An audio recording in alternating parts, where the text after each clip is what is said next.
hook. Cross-platform, digital-first, virality. Without a hook, no way. The message is clear. It's 2026. You gotta be real in a world of reels. You gotta be original in a world where everything seems generated. That's it. That's what we're looking for. The best campaigns. The hottest trends. The smartest brand moves on our new show. But wait, what do we call it? The Hook.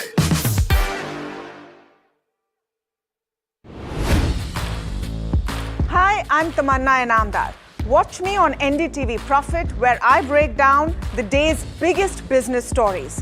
What happened, why it matters, and what it means for your money. Hi, I'm Neeraj Shah.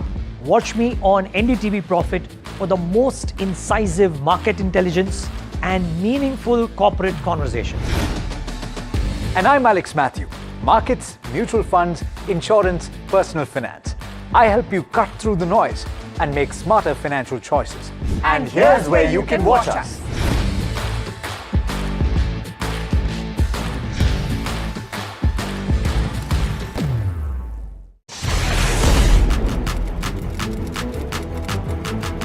When the headlines move fast, perspective matters. On Editor's Cut, our editors come together with experts to distill the week's information blitz into clear perspective. Down the stories shaping the world, from markets and the economy to global conflicts and what lies ahead. This is where experience meets insight.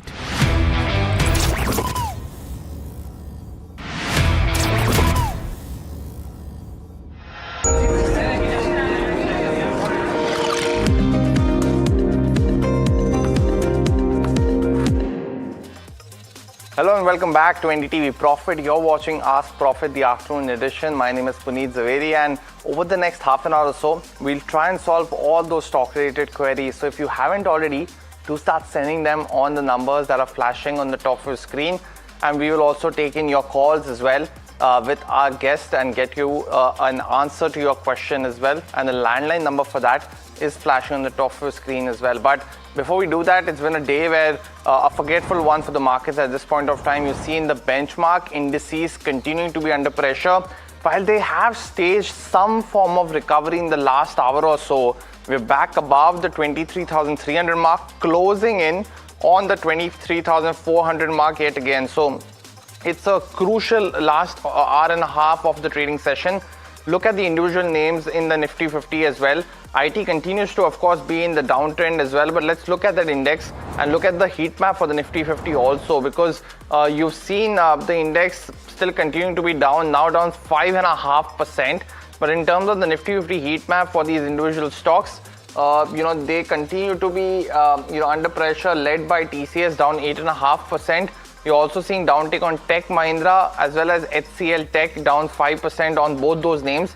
But the green on the screen in terms of the gainers has slightly more increased. You are almost down to 40 stocks which are down in the red at one point of time in an hour ago or so. Seeing some kind of recovery yet again, and it'll be important of where we end.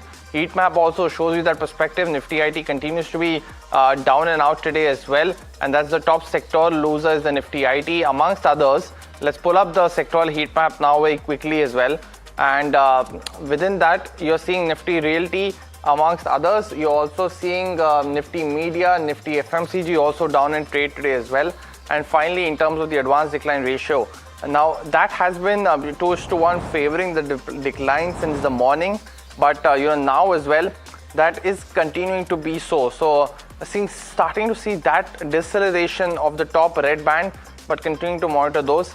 And finally, the BSE 500 as well. And you've seen these individual movers in the tech space continuing to be down.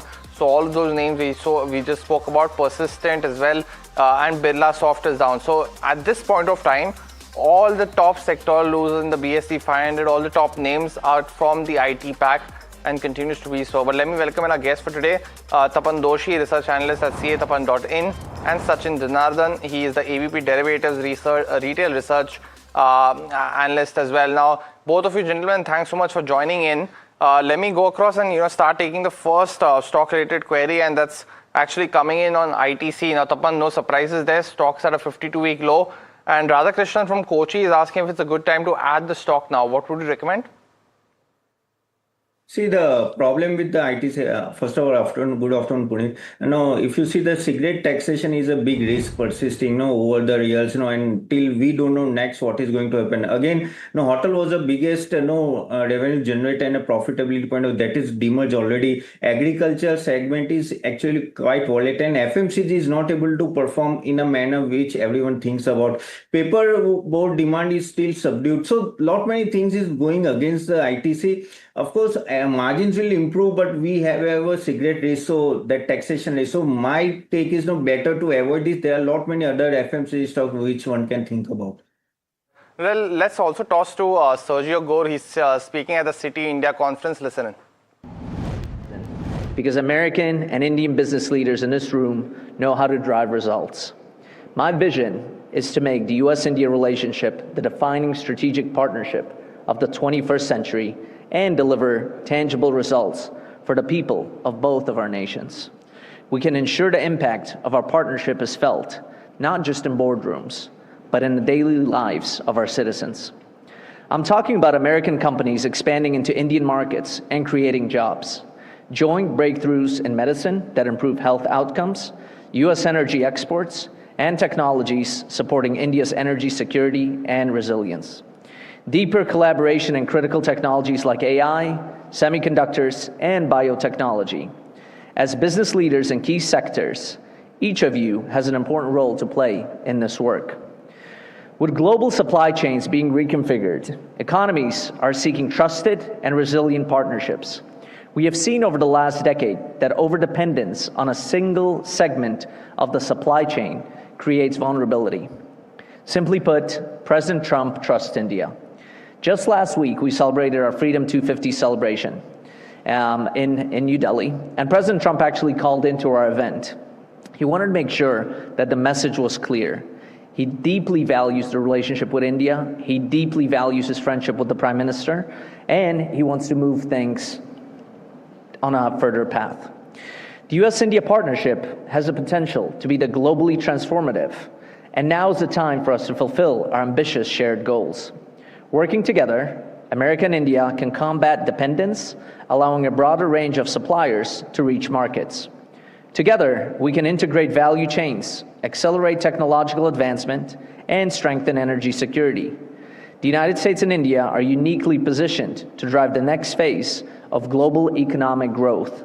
And when we work together on such shared objectives, we create more than the sum of our parts. We stand at a truly remarkable moment. In just over 2 decades, our bilateral trade has shattered records, skyrocketing from 20 billion to 220 billion in goods and services. That 11-fold increase isn't just about volume, it reflects deep, unbreakable trust. Today, the unparalleled growth in our two-way trade is being driven by innovation and high-value sectors. We see linkages not just between massive global corporations, but between agile startups and entrepreneurs in digital trade, advanced manufacturing, and emerging tech. As I've traveled across India, I've met some incredible startups, including some of the IIT campuses. Every one of those startups has had a connection to the United States. It's an incredible thing to witness these startups literally on the ground level. Some of these will be life-changing over the next few years. And to see this partnership between our two countries is something that it is truly remarkable.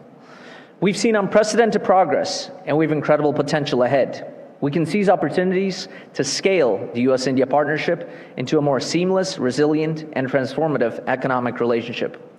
India's growing economy and significant infrastructure needs align well with American expertise in energy, aviation, R&D, advanced manufacturing, and digital infrastructure. Such investments will benefit both of our nations.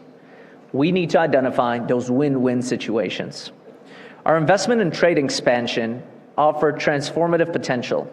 President Trump's goal is to facilitate bilateral trade in a way that creates lucrative opportunities for American businesses and workers. Our current interim trade agreement is on the table for us to finalize, and it will unlock prosperity for both of our nations. When I first arrived in India 5 months ago, one of my first priorities was to get this trade agreement as close to finality as possible. And within a month, we announced an interim trade deal. Just this morning, before I flew out here to Mumbai, I met with the trade team that is visiting us right now in New Delhi. Last week, they were in Washington, D.C. This week, we sent our team to New Delhi. That same team will continue meeting this week. Tomorrow, they're going to be meeting with Minister Goyal. We're on the last 1%. 99% of this deal is in place. That last percent, we will figure out sooner than later. To put it in perspective, because a lot of individuals will ask me, why is this taking so long? It's been a year, it's been a year and a half. The European Union deal with India took 19 years. And so keep that in mind. These are massive, complex deals that involve not hundreds, but tens of thousands of points sometimes. Everything from mangoes to IT to technology to fuel. And so we are getting there. There's so much good that will be identified and will come out of this deal that will benefit both of our nations. As we continue deepening our economic engagement, we need predictable taxation and regulatory frameworks that enable businesses to thrive. We need candid and constructive engagement on export controls and technology flows grounded in trust. Well, of course, that was Sergio Gore. He's the US ambassador to India and has been very instrumental in, as mentioned on the trade deal as well, last 1% remaining at this point of time as well. But all those updates we'll try and getting you, as we go through the day as well. But let's go back to your stock-related queries as well. And the next question that's coming in now, this one's from Rimple from Chandigarh. He's holding on to NTPC. Bought at roughly around 431 rupees per share, holding 55 shares and can hold roughly for the next 6 months. Sachin, coming to you, what's your view on NTPC since it's bought at 431? Should he average down right now? So currently the stock is actually trading near the 200-day EMS, which is support levels. The support levels currently is at 363 levels. The maximum the downside we can see is 353. If he can hold that levels, he should continue to hold. But because the momentum is right now weak, I will not tell to add on basically. Got it. Let's also, get you another key update now because the cabinet may consider relief measures for the aviation sector on ATF fuel. Now, my colleague Rishabh is now joining in to give us all those details and a lot more. Rishabh, over to you. Absolutely. What we're picking up when it comes to the cabinet meet that is already done, the presser is at 3, but what we're picking up ahead of that is that the cabinet may consider relief measures for the aviation sector when it comes to the ATF fuel. There might be a 10,000 crore rupee fund that will support ATF-related costs for airlines. This is, of course, a major boost for airlines, given the sort of pain that they've also endured as oil prices have really shot up due to the West Asia-related disruptions, West Asia crisis-related disruptions. So that's what we're picking up. We already also spoke about the earlier cabinet agenda, which is on the transition in terms of BS4 buses and trucks in Delhi to a BS6 norm. So we might expect these two items on today's cabinet agenda as well. Got that. Thanks so much for that, Rishabh. So awaiting some key more details and as Rishabh highlighted, this could be a big one, 10,000 crore relief with the volatility that we've seen in the ATF fuel prices, amongst others because of geopolitical factors. But let's go across and take the next query. This is Vijay from Chennai, and he's now joining in for a stock query on Indian Bank. He wants to know a short-term target for this one. Sachin, what could be some of those targets on Indian Bank?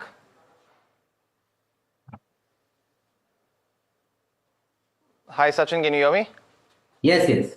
So currently the Indian Bank has taken support around the 200-day EMS and we are getting a bounce over here. Overall trend is bullish. The missing was momentum only. It has got started the momentum as well. We can see above 900 and 950 levels on the upside. Got that view. But the next question also coming in now.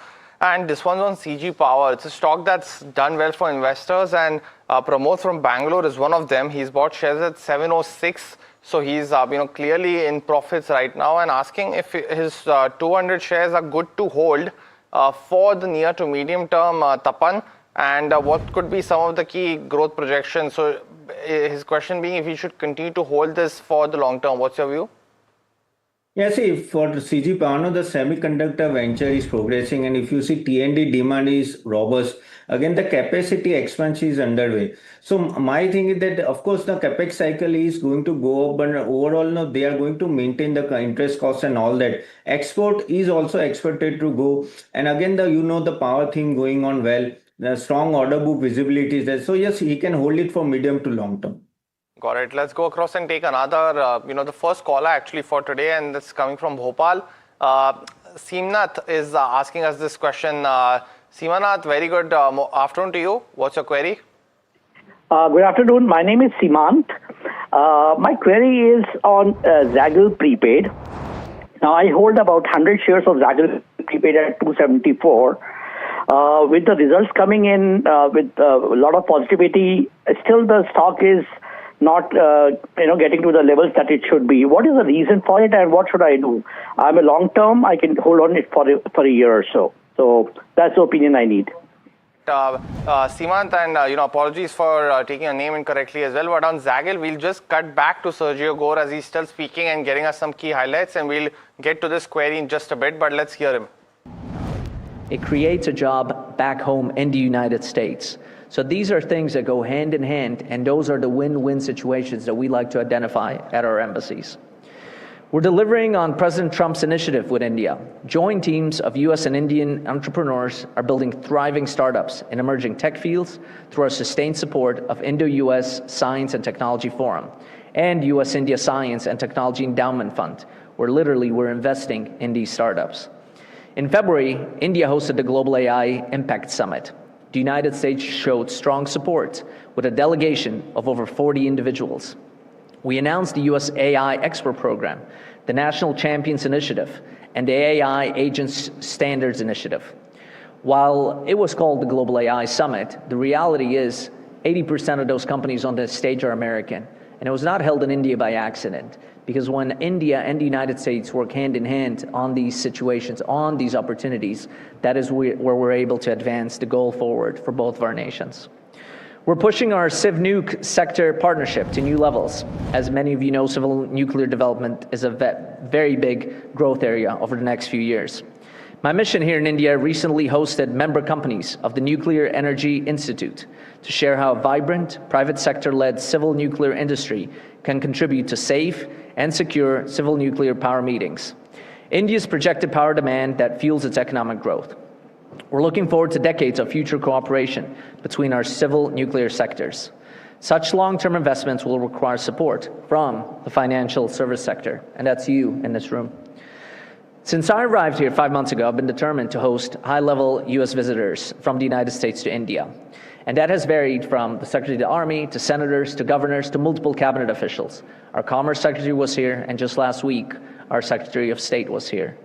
The reason we want to show that, it's not because they want to come to India for fun. The fun is there, the culture is there, the beauty is there, the history is there. But when we send our highest level of engagement, that sends a direct message to India and to us. And I'll give you an example. Secretary Rubio does not travel on any 4-day trips. He's at the White House full time. He's also the National Security Advisor. So he's usually about 200 meters away from the president. For him to have committed to come to India for 4 days is an incredible commitment, and it's a testament to where this relationship is and where we want it to go. The Secretary spoke at our Freedom 250 celebration, marking America's Independence Day, and stated, quote, "If I think about all of the key issues and all of the key opportunities of the modern economy, India and the United States together are perfectly positioned to work together on these issues to achieve a better life for the people of the United States, for the people of India, and frankly, for the people of other countries working together as well." We were also delighted that Minister of External Affairs Jay Shankar joined us in celebration our America 250 event. Talking about shared interests and values, Minister Jay Shankar noted, quote, "Democracy is in our DNA," end quote. Our market economies, our strategic partnership spans trade and investment, defense and security, critical and emerging technologies, semiconductors, AI, energy and space, to education and health to culture. There is so much that we have in common between the United States and India. I couldn't agree more, and I couldn't have said it better myself. That's why I'm pleased our Freedom 250 campaign provides a launchpad to further deepen US-India ties in trade, investment, emerging technologies, and security. We have a truly historic opportunity ahead of us, an opportunity to completely redefine what diplomacy and economic cooperation can look like. What our two nations accomplish together will quite simply shape the future. This is without question the most consequential global partnership of the century. Every week, I tell my team in Delhi, in Mumbai, in Chennai, in Calcutta, in Hyderabad, what is it that we're going to accomplish this week? This embassy is results driven.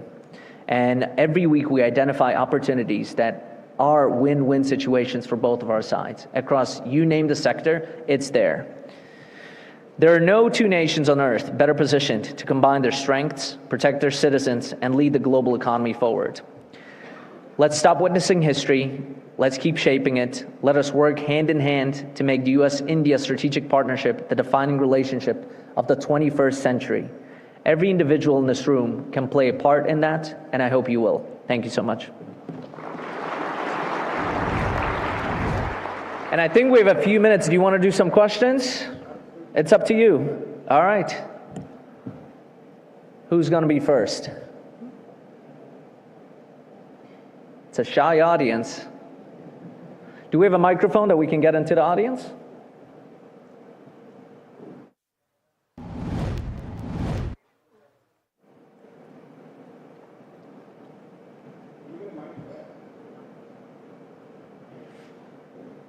I think they're getting a microphone. Hello? That's okay. Hello? This side. Which side? All right. Towards the lights are blind. I see you. Got it. Okay. One thing wherein we see at times that when you say that both countries are positioned to kind of win-win situation, but at times we are put in the same tangent with other countries when it comes to tariff, and that happens more often. And recently also today or yesterday we were hearing some news. So when is that we will have more clarity? Is it that the deal that we are working on right now?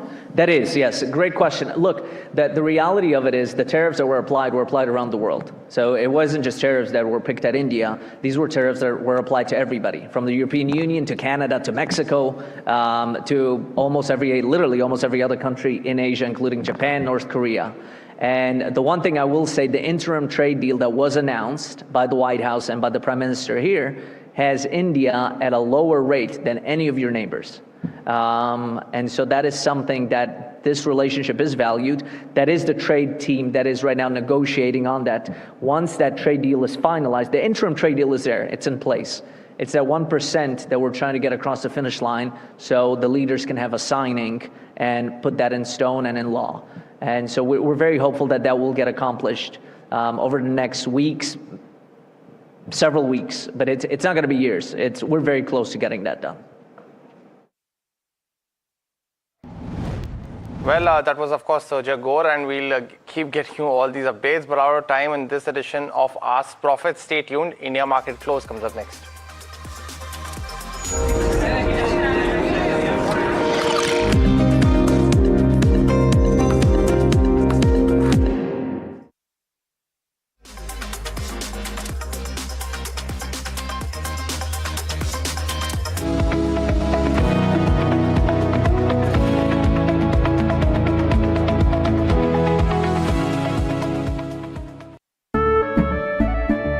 केसरिया से मन जोगी हुआ रे दिल झूमे देखो मतवारा हुआ रे केसरिया से मन जोगी हुआ हर पल मनाओ केसरी त्योहार विमल बोलो जुबान Kesari.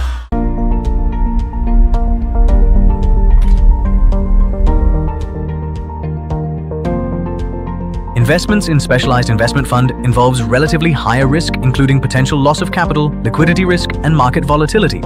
Please read all investment strategy-related documents carefully before making the investment decision. The news, Ayush. Since when do we do scripts? Fair point. Picture this. The biggest stage. Floodlights. 4K, the works. Where's the hook? There's going to be celebrities and guaranteed eyeballs. Where's the hook? Think about this. Front page advertisements and hoardings. Bro, where's the hook? Cross-platform, digital first, virality. Without a hook, no way. The message is clear. It's 2026. You gotta be real in a world of reels. You gotta be original in a world where everything seems generated. That's it. That's what we're looking for. The best campaigns. The hottest trends. The smartest brand moves on our new show. But wait, what do we call it?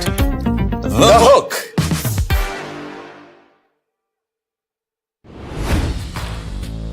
Hi, I'm Tamanna Inamdar. Watch me on NDTV Profit, where I break down the day's biggest business stories. What happened, why it matters, and what it means for your money. Hi, I'm Neeraj Shah. On both sides to almost zero or something very low. But we'd be happy to get you that link if you're not able to find it also. But it is publicly available and widely distributed. Yeah. We keep on hearing some negative statements also coming, by various members from the US. And we've also talked about great relationships that the president has with our prime minister. So why those negative statements? And also, every now and then there are like this news about some or the other tariff being imposed. If we have good relations, then why are not those relationships considered? So is there someone specific you're talking about negative statements? Yes. I mean, but the reality is, right, India is 1.5 billion people. We're 350 million people. And so you're going to find any opinion you want, right, between the two countries. The reality is, I speak on behalf of the president, and I know how the president feels about this relationship. And he feels strongly about this relationship. He feels strongly about his friendship with the prime minister. And that's one of the reasons this has advanced so fast. It's one of the reasons this will get done, is because the president does hold this country and the leadership here in such high regard. Maybe one more question? Sure. You're not shy anymore. Hello. Go ahead. Oh, where are we looking? This side. Okay. US could have handled, the Iran war much more maturely than what is the current situation, Say that again. Sorry, I couldn't. My question is that US could have handled Iran and Israel war much more maturely than what is we are into, right? World is, all common people are paying higher energy cost and other things. We could have handled it far better. Do you think what could have done better? We could have done better, I think the premise of the question is what we did. It's not what we did, it's what the other side did. And the reality is you have a very reckless regime there. And as you saw, there's two things happening. As soon as this started, Iran attacked every one of their neighbors. Every one of the Gulf states was attacked. So whether that's Qatar, Saudi Arabia, even Oman, then they went into Azerbaijan, then they hit Turkey. And so that's a very reckless move. Forget about it, they also attacked Israel, but literally every one of the Arab states, every one of the Gulf states was attacked. Now imagine if it's not just a rocket, but imagine if it's a nuclear armed weapon. And the president's red line, that if somebody is reckless and somebody is so, it just has no control. They already shot normal rockets. Imagine if those ICBMs now were nuclearly armed, what the devastation on that region would be. And that has been the red line for the United States, that Iran will not have a nuclear weapon. We cannot have another terrorist state in the Middle East that will shoot down any of its neighbors now with a nuclear weapon. Secondly, to your point on energy prices, there's only one country that is blocking the Strait of Hormuz, and that is Iran. And not only are they blocking the strait and holding the world hostage, these are international waters. These are waters that Iran should not toll. And that is, by the way, the position of the Indian government too. These are international waters. Ships that have nothing to do with this conflict should be allowed through. Several Indians have been unfortunately killed. The reason they've been killed is because of Iranian missiles that have shot commercial vessels. This is not a military operation. When you're targeting civilians on these ships, whether they're from India or anywhere else, that's just wrong. And so this president does not let individuals hold the world hostage. Sooner or later, something will happen over there, but it's the irresponsibility of the Iranian regime. It's not something that this president will allow to continue. So Thank you, everybody, for having me. So interesting comments that we are picking up from Sergio Gore, and that's what is having an impact on the markets. You're just 1% left in terms of where the India-US deal goes. 99% of the deal, Mahima, has been done, and I think that is what is, keeping the markets afloat. Let's just pull up the intraday chart of Nifty 50, and that will tell you what I'm talking about. From the day's lowest levels, almost a 250 points recovery is what we've seen, because if you see, there was a point in time we actually hit that low at around 23,150, but slowly and steadily that recovery has come in, though we are still in the negative, but a good recovery from the day's lowest levels. With this, let's just pull up Bank Nifty on the screens as well and see what's happening on that front. That actually has turned into the positive. You're seeing gains of around 0.5% coming in terms of Bank Nifty as well. This is absolutely interesting. We look at the broader markets, but let's see what individual counters are telling us in terms of the heat map, and then we look at the advanced decline ratio. I mean, Mahima, look at this, Apollo Hospitals. What I'm surprised over here is, in spite of that negative commentary, the stock is still holding up to gains of 2.5%. Yeah. You have Tata Motors, PV, Max Healthcare, Trend. It's a pretty mixed picture in terms of individual counters. Yeah. But you have ICICI Bank, Kotak Mahindra Bank, which has caught up today. ONGC, which was seeing marginal gains of around 0.3% in terms of opening, is now up little over 1%. But the cuts in terms of IT, I think that is the burning factor right now. It's the real pain. I think 2 days of gain will be washed out in the next 2 days. Yeah, I mean, 8.5% downtick in terms of TCS. We've never seen. Did we see this, right? And 6 years ago, that's what you Tech mentioned. Mahindra, HCL Tech, Mahindra. Infosys, Wipro, ITC, that is another pressure point that we are watching out for. In fact, Mahima will be getting us a deep dive in terms of what's really happening with the ITC. That stock is already at a 52-week low. Eternal under pressure. L&T, Geo Financial Services, Adani Enterprises and Ports seeing some bit of profit booking after the surge that we've seen in yesterday's session as well. Let's look at the advanced decline ratio. Your VIX, in fact, has also spiked. It's a 7% spike that you're seeing, but 16.5 are slightly comfortable levels. Look at the advanced decline ratio. I mean, from where we started off, in terms of your advances as well, you've seen some bit of a recovery there, and likewise in terms of your declines, some bit of easing coming in. So your mouth absolutely is closing and becoming narrower. I mean, you can't say even Stevens, but there is that pull and push that the advanced decline ratio is showing you. What are broader markets telling you so far? So broader markets also, largely in line with the benchmarks, because the mid-cap 150 is down by about 0.3 odd percent. But again, there's a good recovery from the day's lower point. Same for the small cap 250 as well. Very good recovery now, almost trying to turn into green for that small cap 250. So we'll have to see as to, what are these counters that are active. For several days of negotiations, he's here with a large team. He's meeting with the Ministry of Commerce and MEA this afternoon. We'll be traveling back to Delhi first thing tomorrow morning, where we'll be meeting with Minister Goyal. And we're very optimistic. Look, we're 99% there. The last 1% we're working on. To put it into perspective, we've been working on this deal for a year and a half. The European Union deal with India took almost 19 years to get done. And so we're very optimistic that this will get done. You have two like-minded partners, the United States and India, that want to get this done. And the incredible thing about this is it will be a win-win situation for both of our countries, and we're very excited to get that across the finish line very soon. Thank you, guys. Thank you. That's fine. That's fine. Okay, so that is my colleague Nimit, who's in conversation with Sergio Gore, and that was the first bite that we've got at the Citi India Conference 2026. And I think that is what is keeping us absolutely enthused. And clearly the commentary that is coming in is that the engagement is absolutely constructive. In the next couple of weeks, probably we should be having an India-US trade deal that could be signed as well. And that's what you're looking at in terms of markets. Let's just look at BSE 500 on the screens as well and see the components in terms of BSE 500. Lakshmi Organics, strong moves there. Delta Corp is seeing a recovery.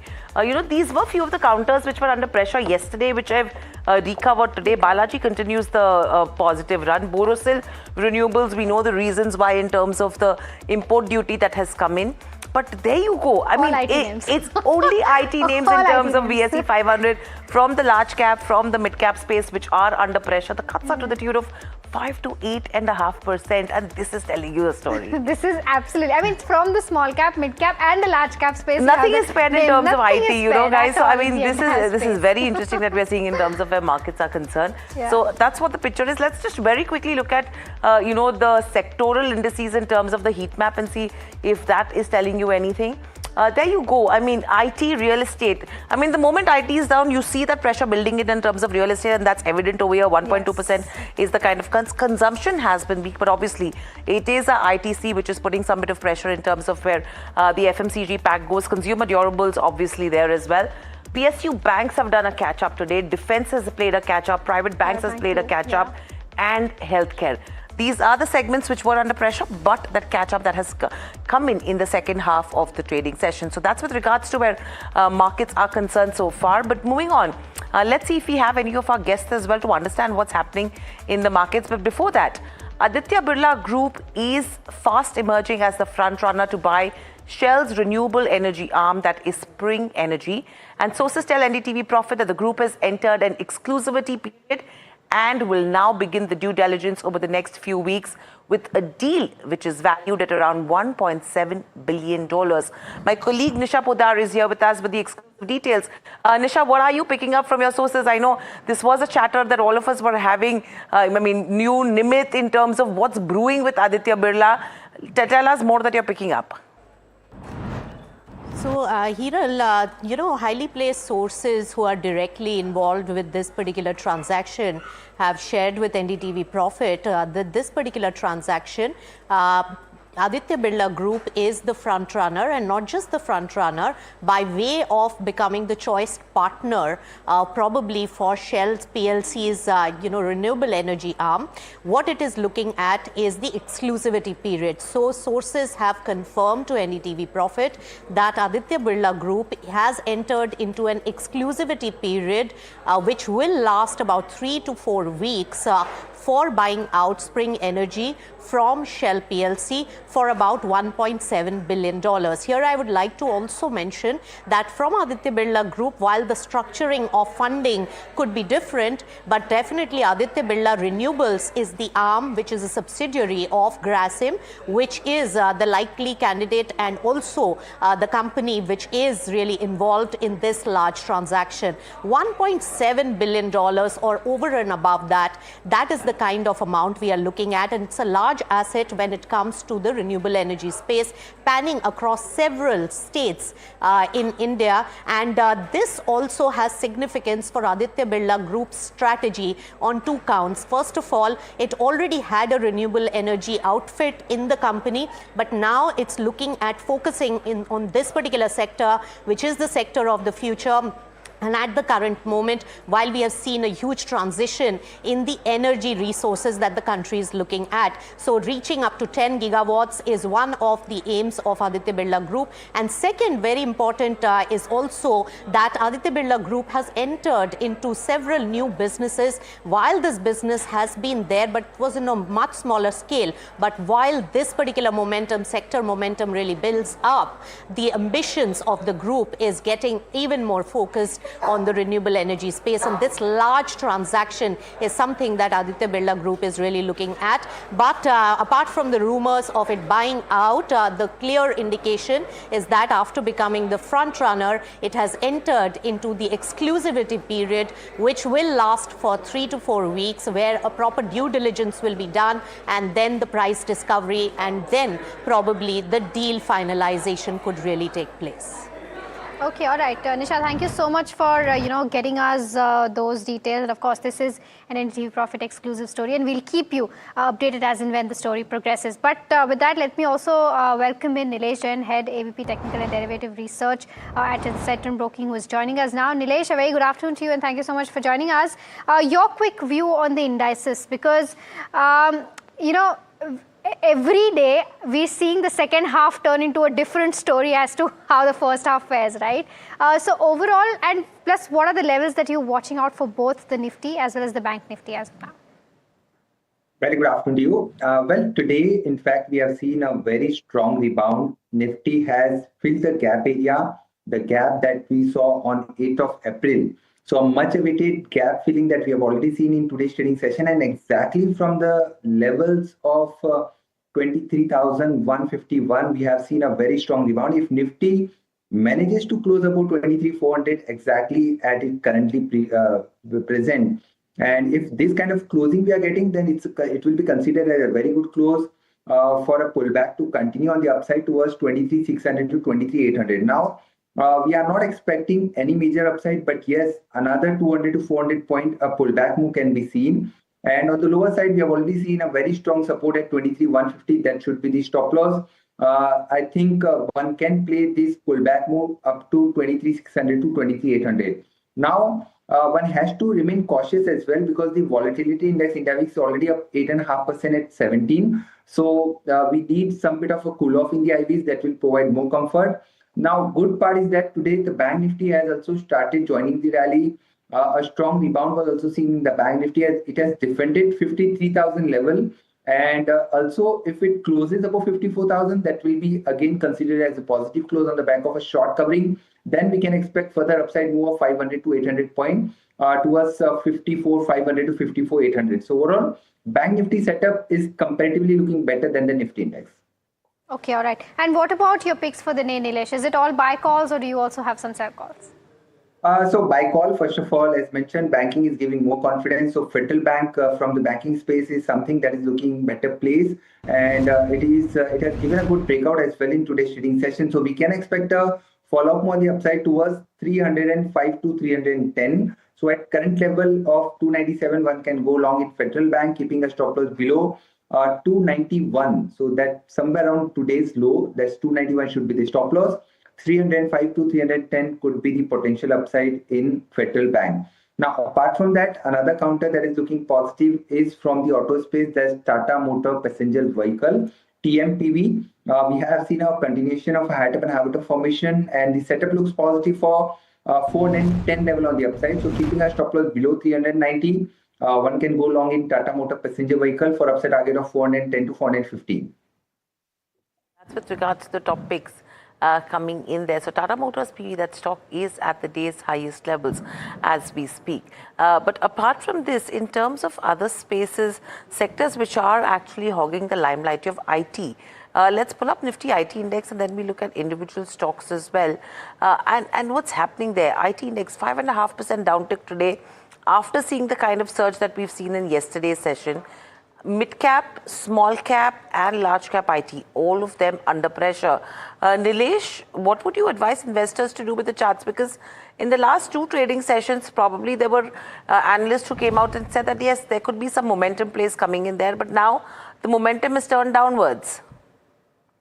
Absolutely, Hiral. So in fact, there was a breakout at 30,000 level. That breakout got fizzled out, and today it has also slipped below its short-term 50-day moving average. That was placed at 29,670 levels. So overall, the setup has once again turned negative, and there could be possibility that we may see some bit of consolidation once again to continue with a slightly negative bias. So the next support I can see on the chart is somewhere around 29,000 to 28,800 zone. So yes, there is still some more room left on the lower side. So we may see some bit of selling pressure. Even if we see any pullback that might get sold into, and IT stocks are likely to remain under pressure, at least from a short-term perspective. Okay, all right, okay. So that's, of course, the technical view on IT. By the way, we're also joined by Dilip Bhatt, the founder of Pedigree Advisor, joining us now. Dilip, your quick view on the entire IT space, because we're seeing a lot of sell-off pressure coming in today.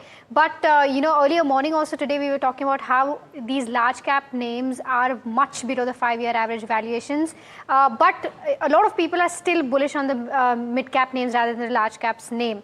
Where do you think right now is, the real strength in when it comes to IT?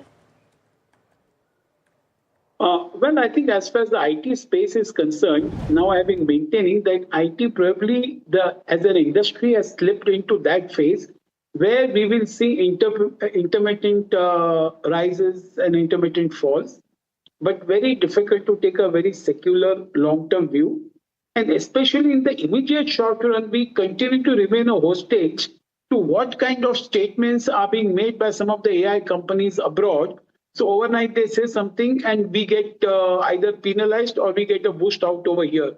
So I think that phase will continue. I think the sheen definitely has gone out of IT sector without any doubt.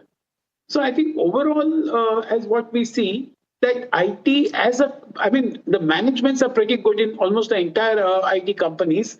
They generate a good amount of free cash. The amount of free cash that gets generated out of EBITDA continues to be pretty high, and the capital intensity continues to be low. But having said that, I think if one has to look on the growth phase and one has to look at the margins, I think that continues to be in the area of apprehension where we are not very sure. But the rupee depreciation, which is the single biggest tailwind. All in all, I think at best you can play IT as a momentum if you can get it right. All right. Okay. So that's the view coming in on the IT space. But the other counter, that's zooming in trade today is Gina Seco Lifecare, and it has rallied sharply on the back of strong earnings growth, high margin Ayurveda products, and surging patient volumes as well. And Varsha, who tracks this very closely, is here with stock of the day as this particular stock as a pick. And Varsha, what's worked this quarter for them? Well, in the last 2 days, this company is up 31%. I don't know what investors are betting on, but it definitely has to be earnings and, the kind of volume growth that the company has seen. Let's see, what does this company do? First of all, this company operates a network of 36 hospitals.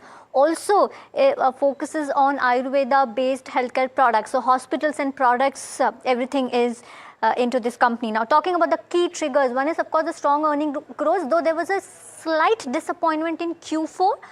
But this is expected, to be recovered in going quarters. Scalable and high margin business model is also one of the key trigger. Higher patient volumes led to the strong operating leverage and the cost control despite expansion. Overall, if you see on a year-to-year basis from FY23 to 26, a lot has been changed, when it comes to financials, a good margin uptick there also. Premium margins were backed by strong demand. If you see, the gross margin is at 89%. And the model is structurally high margin one. Now, talking about the volumes, as I was saying, that if you see, the product business is supporting the overall profits.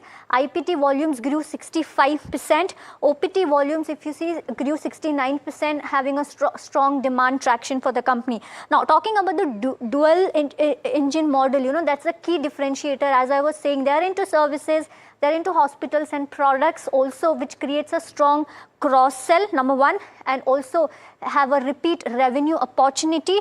So basically, it's nothing but patients are moving from products to hospitals and vice versa, which creates a lifetime value. Talking about their asset light and high ROC model as well, the capex per bed for this company is very low, and they have a faster payback and break even at 35% occupancy, higher ROCE at 46%, making growth capital efficient and scalable. Talking about the aggressive expansion visibility, because that's all investors are concerned when it comes to hospital. The operational beds, if you see, are at a good enough total capacity nearing 2,861, and pipeline for further expansion when it comes to the bed capacity. They have a target to scale to 7,000 to 10,000 beds over the next few years. Talking about the strategic shift, they are moving away from government dependent product. Sales is towards retail, which is improving margins and cash flow. Focus is on, disciplined capacity ramp up instead of aggressive expansion. Lastly, on the new growth opportunities, well, they are going into wellness premium formats. Number one, new therapy, which will, offer expanding addressable market, and new product pipeline when it comes to chronic disease, female health and lifestyle segments. So, new opportunities, good earnings growth expected, high margin, you have dual opportunity as well. This is all, playing for maybe Gina Seco Lifecare, and hence we are seeing that strong up move in the last 2 days.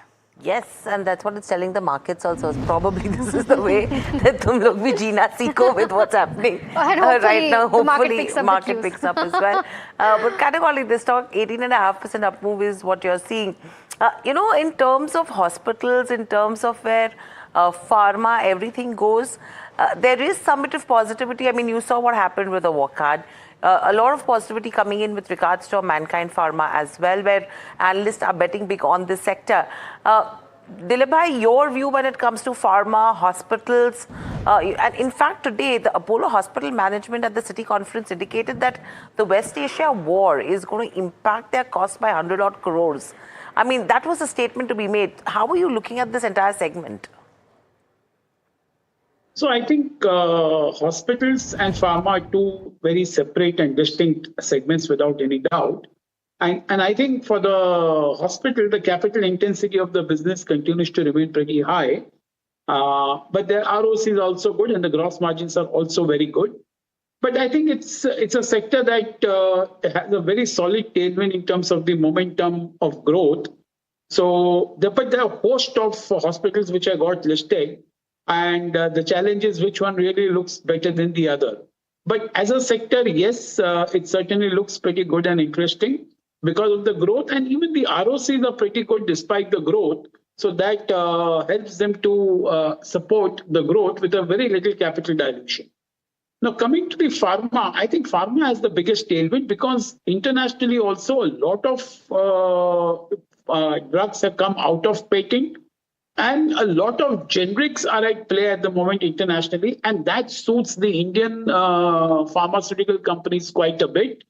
And that's where we find that the pharmaceutical sector continues to do pretty well in terms of the volume growth for exports. And even the vulnerability regarding the US FDA threat, which often we see in some of the big companies, I think they have diversified, I mean, not diversified, there are too many locations. So any one location or two location getting hit doesn't bother them too much. So in that sense, that's a great positive news for some of the frontline pharma companies. And of course, the rupee depreciation providing them a good tailwind. I think here in this pharma space, Sun Pharma, Lupin, and Divi's look pretty good in the frontline stocks. And in the second line, I think the something like Orchid looks pretty good and interesting. Natco, though it has taken a beating, that looks pretty good and interesting. I would even say Venus Remedy is the way they are unfolding some of the things. I think that also looks pretty good and very interesting. Got it. Okay, so that's the entire perspective on the pharma space. But the other stock, which is in focus today is Advait Energy. Now, it signed a BESS agreement with GUVNL with a project size of around 150 megawatt, and this contract is for as long as 12 years from here on. And to kind of understand as to what this order means for the company and what is the kind of accretion that they will get from this, we are now joined by Shalin Sheth, who's the promoter and MD of Advait Energy Transitions, joining us now. Shalin, a very good afternoon to you. Mahima this side. My first question to you is with regards to this particular order coming in, right? The agreement coming in terms of the economics of this, how is it different from what you've generally done? How are the margins different? And how much will this bring to the table in terms of where top line goes? Thank you, Mahima, for inviting. Yes, this order is the second order for our portfolio as a project developer. Our first project we received by 50 by 100 megawatt, again by GUVNL. And I think we are the one of the few company who is going to complete the project by this July 2026. That is much ahead than the schedule.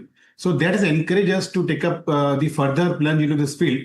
And we are looking forward to build up the portfolio of about 1 gigawatt in next 3 years. So in line of that, our vision, we have taken the second order. So we are confident to complete the order again in time. And second line, we are also creating a manufacturing facility from cell to container level and cell to C&I level for providing the BESS solutions to the industry. And this facility is expected to be ready in the month of October this year. So we want to ensure that we'll be supplying these projects, all the material from our manufacturing facility. And our company is taking a sizable market share for the huge BESS and C&I market in India by providing products and solutions. Mr. Sheth, good morning. This is good afternoon. This is Hiral on this side. My question to you is, for a project like this, if you have to look at immediate execution, are there any supply chain bottlenecks when it comes to battery procurement, or you are well stocked in terms of meeting the requirement to execute? As a philosophy, my company is always working that how we can find out a solution as a Make in India solutions, or we work on more on Atmanirbhar as an India as a country. And that is the growth we have received by incorporating various products manufacturing in India in last 5 years. Similarly, the products required for this project will be battery and container solutions. So we have put up a first project from cell to container solutions will be ready, as I told you, in the month of October. Yes, we have a lot of challenges. Yes, about 90% of the sales are coming from China. Previously, about 80-90% of the container solutions as a complete solution were coming from China. So we want to bring it down. And we are looking forward to doubling the capacity by next year so that we can contribute for this localization. Of course, the challenges will be there for next 2 years, and India has to be self-dependent. Okay.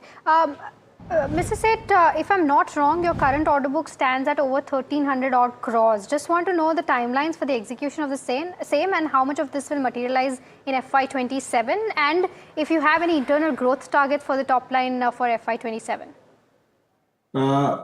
As a company level, I think we've been growing more than 60 to 70% on CAGR and accordingly EBITDA and PAT level since last 4 years.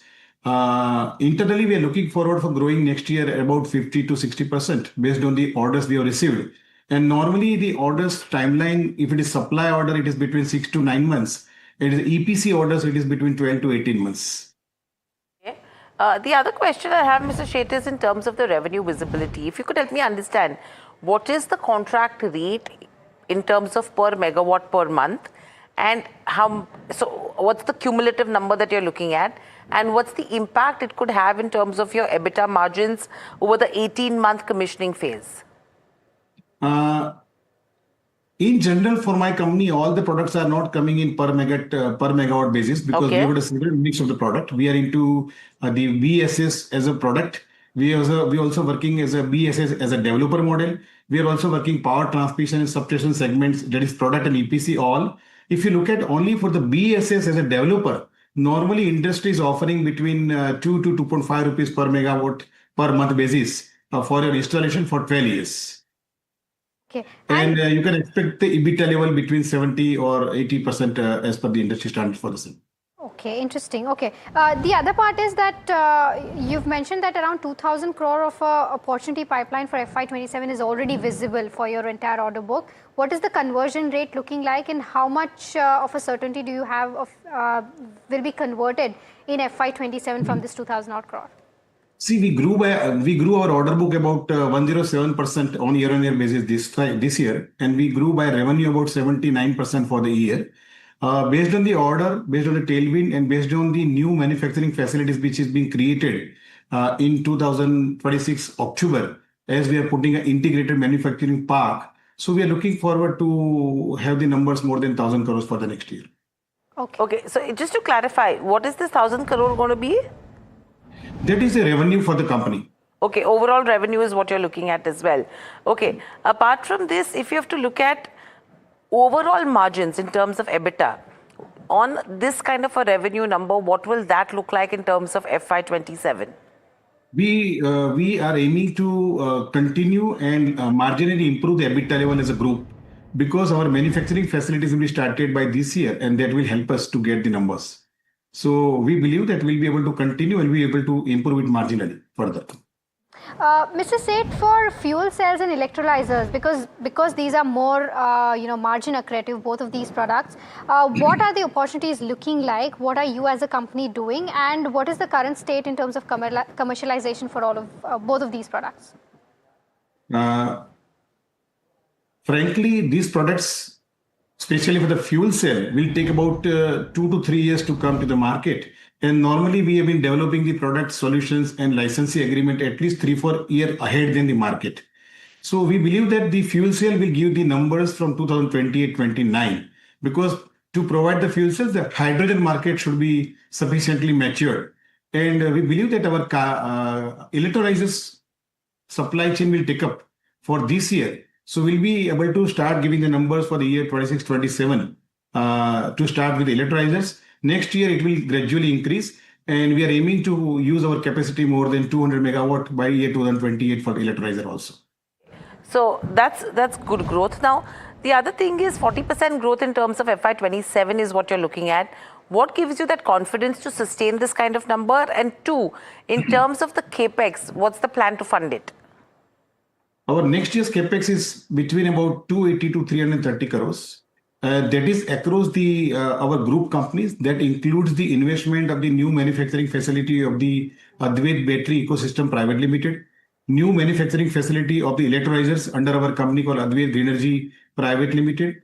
Then we also have the capex. We are doing about 100 crores in our existing business. That will be operational again from this year, October.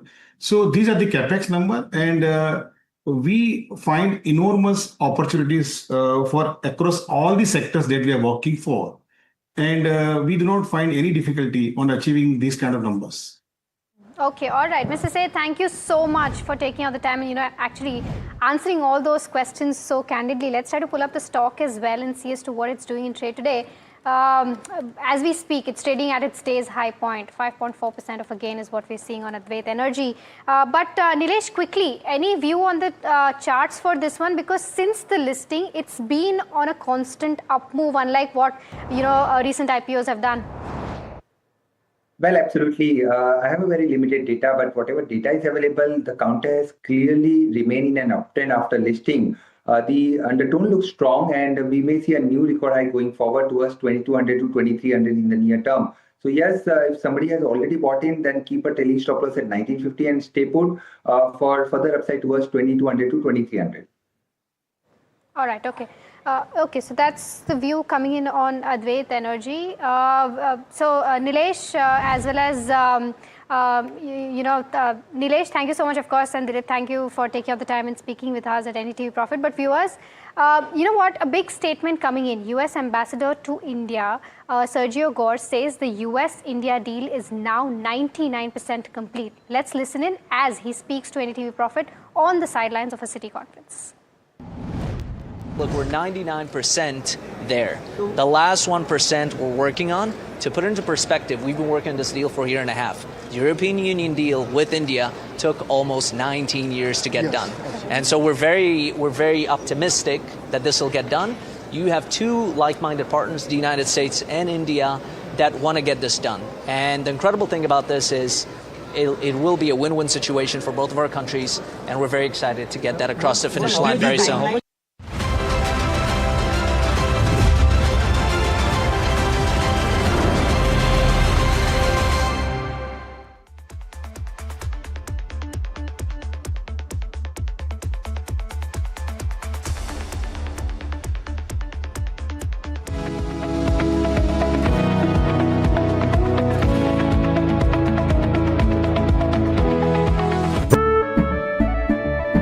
केसरिया से मन जोगी हुआ रे दिल झूमे देखो मतवारा हुआ रे केसरिया से मन जोगी हुआ हर पल मनाओ केसरी त्योहार विमल बोलो जुबान Kesari.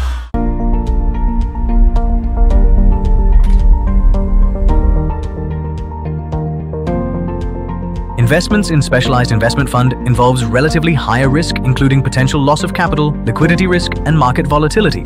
Please read all investment strategy related documents carefully before making the investment decision. The news, Ayush. Since when do we do scripts? Fair point. Picture this. The biggest stage. Floodlights. Wow. 4K, the works. Where's the hook? There's going to be celebrities and guaranteed eyeballs. Where's the hook? Think about this. Front page advertisements and hoardings. Bro, where's the hook? Cross-platform, digital first, virality. Without a hook, no way. The message is clear. It's 2026. You gotta be real in a world of reels. You gotta be original in a world where everything seems generated. That's it. That's what we're looking for. The best campaigns, the hottest trends, the smartest brand moves on our new show. But wait, what do we call it? The hook.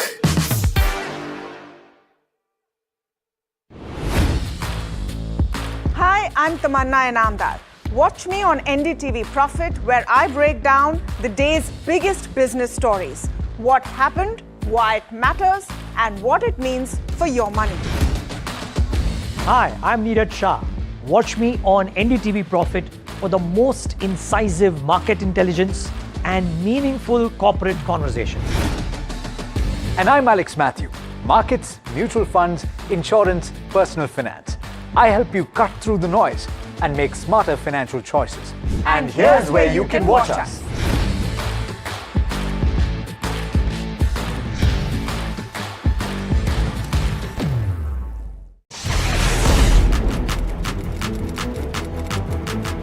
When the headlines move fast, perspective matters. On Editor's Cut, our editors come together with experts to distill the week's information blitz into clear perspective.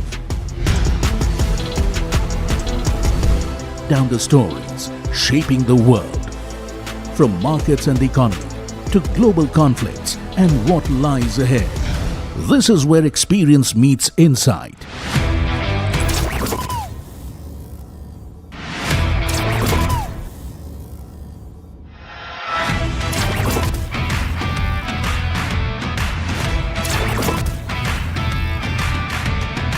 No noise, no hype, just sharp takes on what to watch next.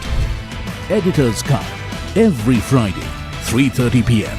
only on NDTV Profit. He has been tracking markets for over a decade, spots the trends before they hit the screen. And he is now bringing his analysis to the show that the market watches. Watch Sharad Dubey on Know Your Company, a show that puts the most traded stocks under the scanner. We dissect the company so that you, the investor, don't have to. Get the management to answer questions relevant to you. Watch Know Your Company, weekdays at 11:30 a.m. to understand your next big bet.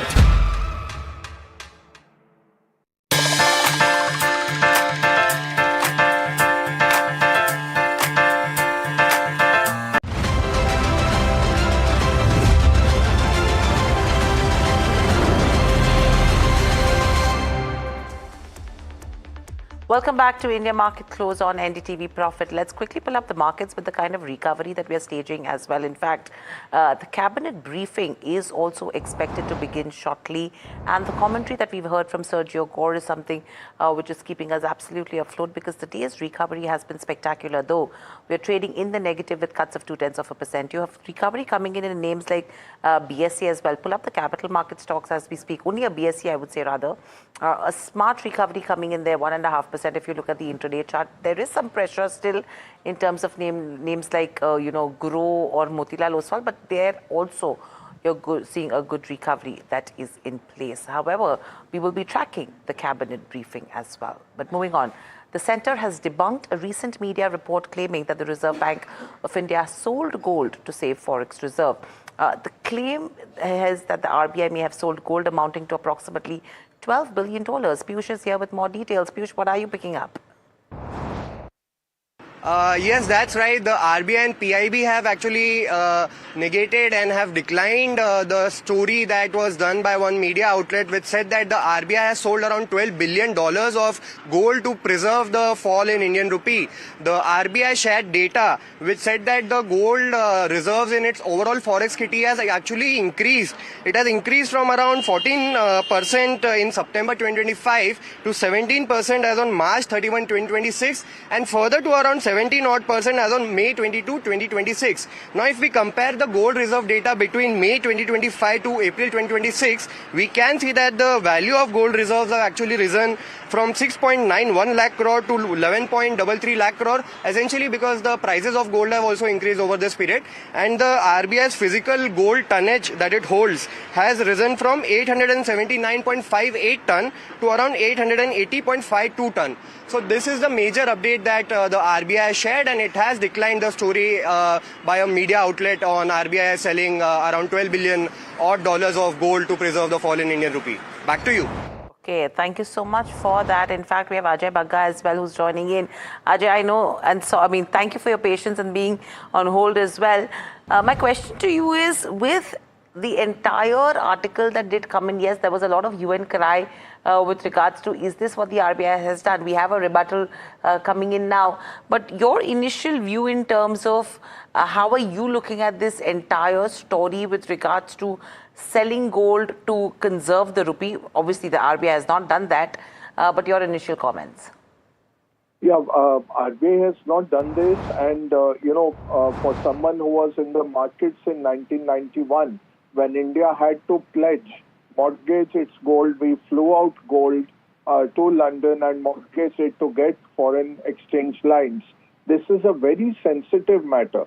As a culture, pledging gold is the last resort. It just comes before selling of property to meet some hardship. So, as a culture, we are very, against something like this. And this kind of an article yesterday turned out to be mischievous. It did blindside a lot of the market when it came out because it was from a reputed wirehouse. And they basically took the mark-to-market of the FX reserves without realizing that the rupee depreciation and the fall in the gold price is what was causing the mark-to-market, not an actual sale of gold.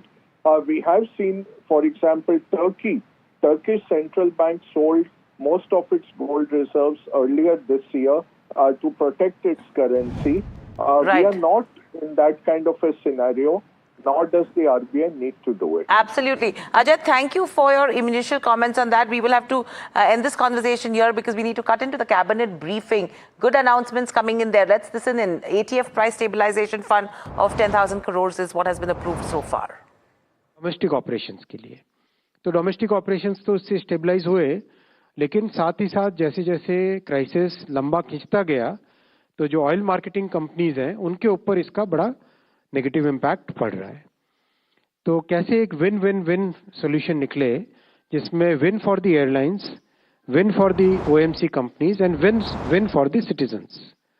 ये win win win formula कैसे निकले उसके लिए बहुत बड़ा attempt किया गया. And lot of thinking, lot of consultation with the industry, consultation with the banking sectors, consultation with OMCs. Finally, the solution which has come out is a ATF price stabilization fund.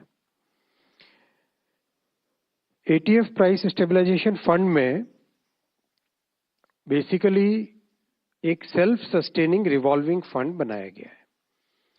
Self sustaining revolving fund के माध्यम से ATF price for the airline carriers who want to participate in this, उनको एक stable ATF price अभी current crisis के दौरान मिलेगा. और जब क्राइसिस फिनिश हो जाए तब उसका एक रीइंबर्समेंट और रिटर्न का भी मैकेनिज्म इसमें क्रिएट किया गया है. इसके सारे डिटेल्स आपको मिनिस्ट्री ऑफ सिविल एविएशन की तरफ से प्रॉपर एक डिटेल्ड स्कीम की गाइडलाइंस शेयर की जाएगी. मैं आपको नेट इसका बताना चाहता हूं कि इससे हमारे एंटायर एविएशन सेक्टर में करीब 70 लाख से अधिक जो जॉब्स हैं जिनके ऊपर इम्पैक्ट पड़ना आरंभ होने लगा था because of the stress in this sector, वो इससे सिग्निफिकेंटली मिटिगेट होगा. और जो एयरपोर्ट इंफ्रास्ट्रक्चर में, एविएशन सेक्टर में पिछले दशक में जो बड़ा चेंज आया है, एयरपोर्ट्स डबल हुए, एविएशन सेक्टर अपने आप में बहुत बड़ा एक ग्रोथ का माध्यम बना. देश के इतने कोने कोने में एविएशन की एक पहचान बनी, लोग पहुंचने लगे, टूरिज्म को बेनिफिट मिला, कॉमर्स को, बिजनेस एक्टिविटीज को, हेल्थ केयर को, स्टूडेंट्स को, सबको इसका बेनिफिट मिला. वो सेक्टर इस स्कीम से सिग्निफिकेंटली स्ट्रेस से बाहर निकल के आएगा. और जो पाकिस्तान एयर स्पेस क्लोजर के कारण हमारी जितनी भी इंटरनेशनल मतलब इंडियन कैरियर्स को जो इंटरनेशनल फ्लाइट के लिए घूम के जाना पड़ता था, वो इससे मिटिगेट हो जाएगा. इससे काफी कुछ हद तक मिटिगेट हो जाएगा. इंटरनेशनल कैरियर्स तो पाकिस्तान के ऊपर से जा सकते थे, हमारे domestic carriers could not go over the Pakistan air space. वो कनेक्टिविटी का जो इश्यू है वो भी इससे सॉल्व होगा.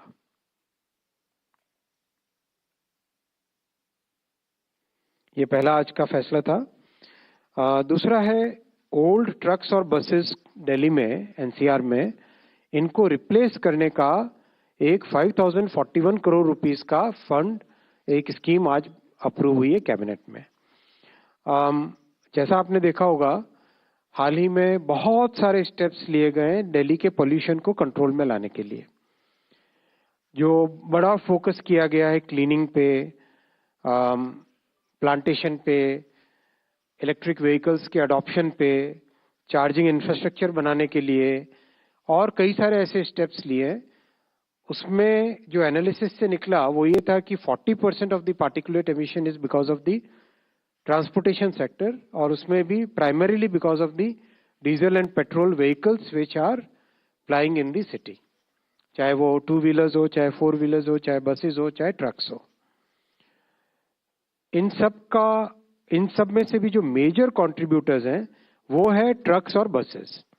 तो ट्रक्स एंड बसेस के रिप्लेसमेंट का, replace the older vehicles with modern less emissions वाले BS6 और CNG और इलेक्ट्रिक व्हीकल, ऐसे ट्रक्स और बसेस का रिप्लेसमेंट का स्कीम आज बना है। It's a very genuinely good scheme, because इससे एक नेचुरल इंसेंटिव क्रिएट होगा और लोग जो भी पुरानी ट्रक्स और पुरानी बसेस हैं उनको रिप्लेस करना चाहेंगे। अगर हम डेटा देखें तो BS1 to BS4 जो व्हीकल्स हैं, पुराने वाले व्हीकल्स हैं, वो 67% मोर CO और 97% मोर पार्टिकुलेट मैटर एमिट करते हैं compare to the BS6 vehicles. तो उनको अगर हम रिप्लेस करते हैं तो एक सब्सटैंशियल रिडक्शन आता है पार्टिकुलेट एमिशंस में। इसको इंसेंटिवाइज करने के लिए आज कैबिनेट में अप्रूव हुआ replacement of old trucks and buses registered in Delhi NCR टू BS6 और EV और CNG व्हीकल्स। इस स्कीम के लिए 5041 करोड़ रुपीस का आउटले है और इम्प्लीमेंटेशन 3 संस्थाएं भारत सरकार की, MORTH, MOHUA यानी हाउसिंग एंड अर्बन डेवलपमेंट और NCR प्लानिंग बोर्ड, साथ ही साथ सपोर्ट लेंगे governments of Delhi, Haryana, Uttar Pradesh and Rajasthan. इनकी मदद से करीब 2 लाख के आसपास ट्रक्स हैं जिनको रिप्लेस करने का प्रोग्राम बनाया जाएगा और करीब 16,000 बसेस हैं जिनको रिप्लेस करने का प्रोग्राम बनेगा। इससे हमारा मीडियम टर्म में और लॉन्ग टर्म में दिल्ली में पोल्यूशन सिग्निफिकेंटली कम होगा। साथ ही साथ माननीय प्रधानमंत्री जी ने ये भी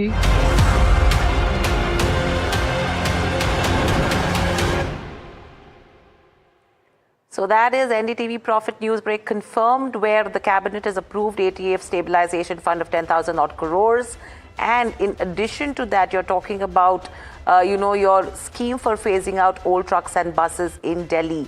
That has been approved as well. So these were 2 NDTV news breaks coming in right here, which have been confirmed so far post the cabinet briefing, on the back of which you have Indigo, which has seen a spike in trade as well. Apart from that, names like Electra Green, JBM Auto, which are beneficiaries when you talk about replacement of, trucks and autos go.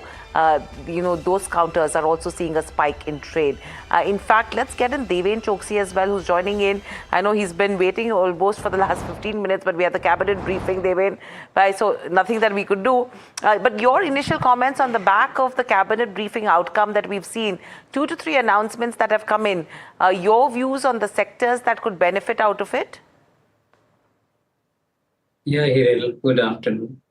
Well, I believe that I think the electric bus and electric trucks, I think, which is basically the requirement now, which is being talked about, is certainly not the one-off. I think it is going to be the regular feature hereafter. Every state transport undertaking, as well as I think the state government's vehicles, are likely to go transformed in next 5 years. Then that is very obvious and clear. Given that situation of new demand which is getting generated out of it, not only the OEM companies, but also the ancillary companies, which are basically into this business, likely to get benefited out of it. In fact, I think companies which are basically into the storage, that electricity storage, the batteries, as we talk about, they are the ones who are going to be taking the major amount of business as well, because that remains a sizably large component in the cost of the vehicle. So from a perspective of looking at, I think, the growth, we see the OEM as well as ancillaries both getting significantly rewarded out of this particular move, and which is a starter. Maybe I think it is going to see newer heights going forward as well. Okay, all right. By the way, we're also joined by Sanjay Lazar, CEO of Avila's consultants joining us now. Sanjay, you know, two big updates coming in from the cabinet, right? There's one where they've approved ATF stabilization fund of around 10,000 odd crores, and then there's scheme of phasing out old trucks and buses in Delhi, which is of around 5,000 odd crores. How are you viewing both of these developments and your initial thoughts on these? Thank you for having me. So yeah, it's a very significant move. First, the ATF stabilization fund, 10,000 crores is a huge amount for the cabinet to have introduced. And as we all know, all our airlines are bleeding across India. They've been suffering and pulling out of domestic sectors. International sectors have already come down by 28 to 30%. Indigo just announced pulling out of Manchester yesterday. So there has been significant strife across the aviation sector. And this 10,000 crore stabilization fund will help toward bringing the ATF costs domestically and then, of course, hopefully internationally. We do hope for some peace so that would sort out. On the auto front, I heard Mr. Choksi, and I think that's extremely positive step that the government has taken. And he's right, he spoke of Electra and other EV companies and stuff which would benefit with the phasing out of the old trucks and buses in Delhi. It's definitely going to help the EV auto industry, Tata Motors, so many companies. I can see that's a very positive step also for, energy integrity, energy security in the country.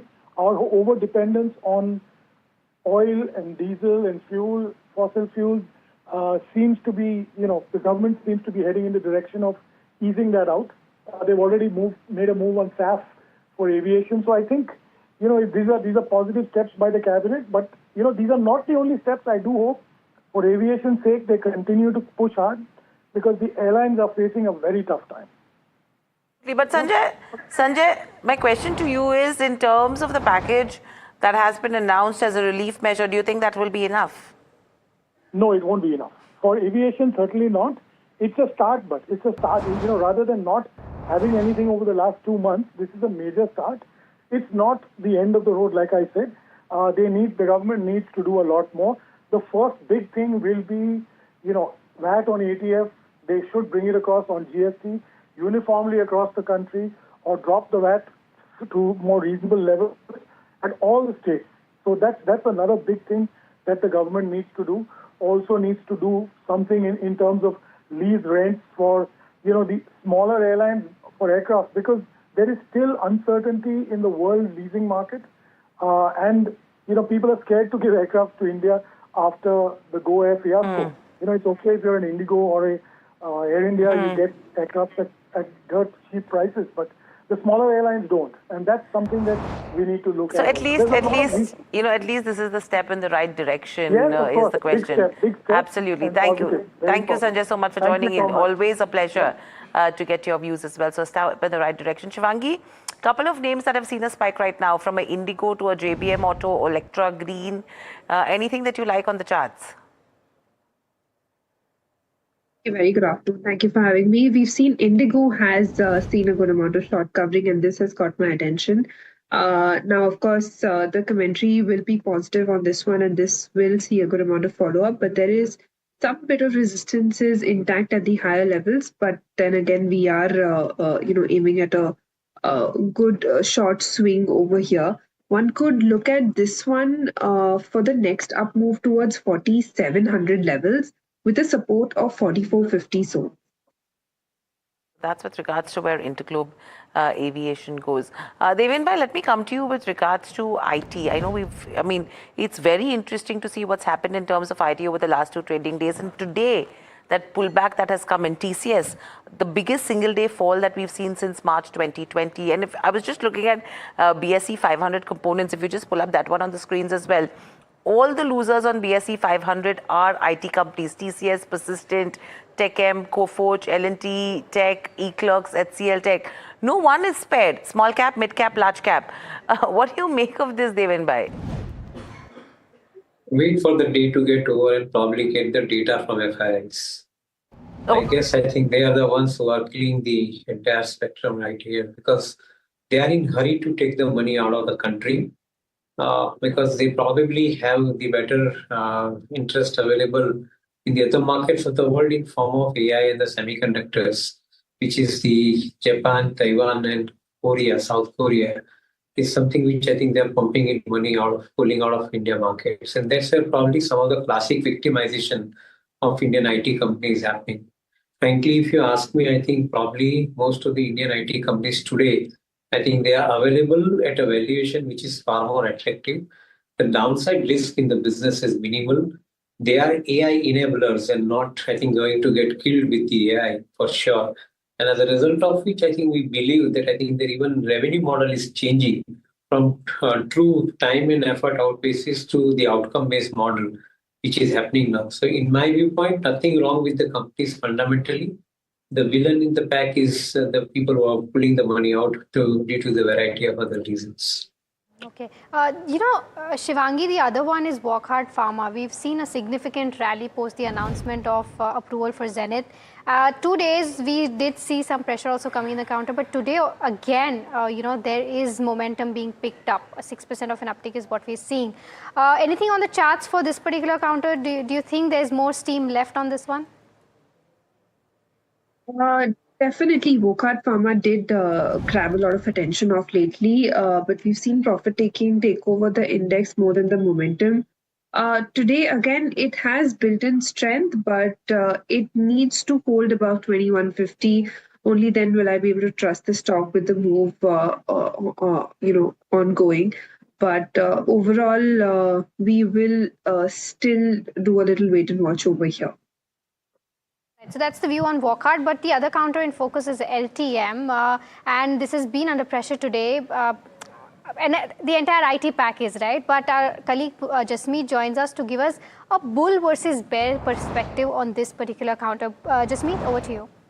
Well, thank you for that, Mahima. Now, LTM becomes a key candidate of bull versus bear on the back of several reasons. Well, the management just came out with their overall analyst day investor presentation where they plan on increasing the overall revenue by 2 times in the coming year, which becomes a key concern given the brokerages remain bearish on this particular counter. Well, so here is the entire analysis of the bull and the bear case. While the bull case, the company sees a 2x jump in the revenue from here on in next 5 years, which basically means a 15% of revenue CAGR over the next each year. But if you look at the growth in the previous year for this particular counter, it stands at just 6%. So basically they have to grow double of 6% more than that in the coming years. While the second bull case, if we look at the overall growth of AI, they expect the macro level TAM to increase, the overall total addressable market to increase from $1.3 trillion to $2.3 trillion. But alongside that, they also see that the current traditional services can see a downtick of roughly $0.3 trillion, which is not at all addressed as of now. How much of this will come from the TAM's perspective? Now, in terms of the other bull case, the company targets a 200 BPS increase in terms of the EBIT margin going ahead till FY31. But in terms of the overall acquisitions that the company has planned, the increase in acquisition might impact the overall margins, and further the company has also recorded a record level order book. So when the orders ramp up, they eventually impact the margins, which is not taken into consideration. Now if we look at the other bull case in FY26, the company had a record level for the company in terms of the overall deal wins reaching at $6.6 billion. But in terms of deal conversion, that still remains a slow for the company, with something to watch out for. Now, well, the interesting aspect comes in the overall ANR, that's the analyst recommendation for this particular counter, where the buy rating stands highest at 24 with the return potential of roughly 90% from here on. It's a wait and watch of how does the stock changes and how does the overall Q1 pan out for the company. In terms of key valuations, currently they're at 38 times, which is the highest among the mid caps, and the 5-year average is at 37, in line with the current valuation. But the interesting one is to watch out the next year valuation, the 12 months forward, which is at nearly half of the current, that's at 18 odd times. So all in all, we do see the management remain bullish on this particular counter, but brokerages and the street remain cautious. Okay, so that's with regards to where LTM goes. Thank you, Jasmeet, for that. Shivangi, with the kind of recovery that we've seen in terms of where markets go towards the close, we're just 2.5 minutes away, but any picks that you have that you would want to give viewers right now? Hospital, which has seen a lot of OI built up of lately. And this one has been on my radar for a bit of a time, and we've seen that this is one of the strongest in the diagnostic space stock. So this could be definitely kept on radar. So that's, of course, with regards to where this one goes. A quick view on the Ether charts as well, Shivangi. Yes, I'm just pulling up the charts. This looks like a good recovery today. We've seen that on the weekly basis, it is holding up the key exponential moving average. We could, however, see some, short swing over here. Although there is a bit of resistances intact, but 1200 is what we can look at with a support of 1110. Okay, so that's with regards to Ather. In fact, let me pull up a Ola with this one as well. And thank you, Shivangi, so much for joining in. It's always a pleasure because you have these EV companies which are buzzing in trade, Ather and Ola. But very quickly, what's interesting is we're still holding on 23,400 kind of levels. 5 points below that, but probably you'll see a closure that somewhere there. 0.4% lower is what you're seeing in terms of Nifty 50.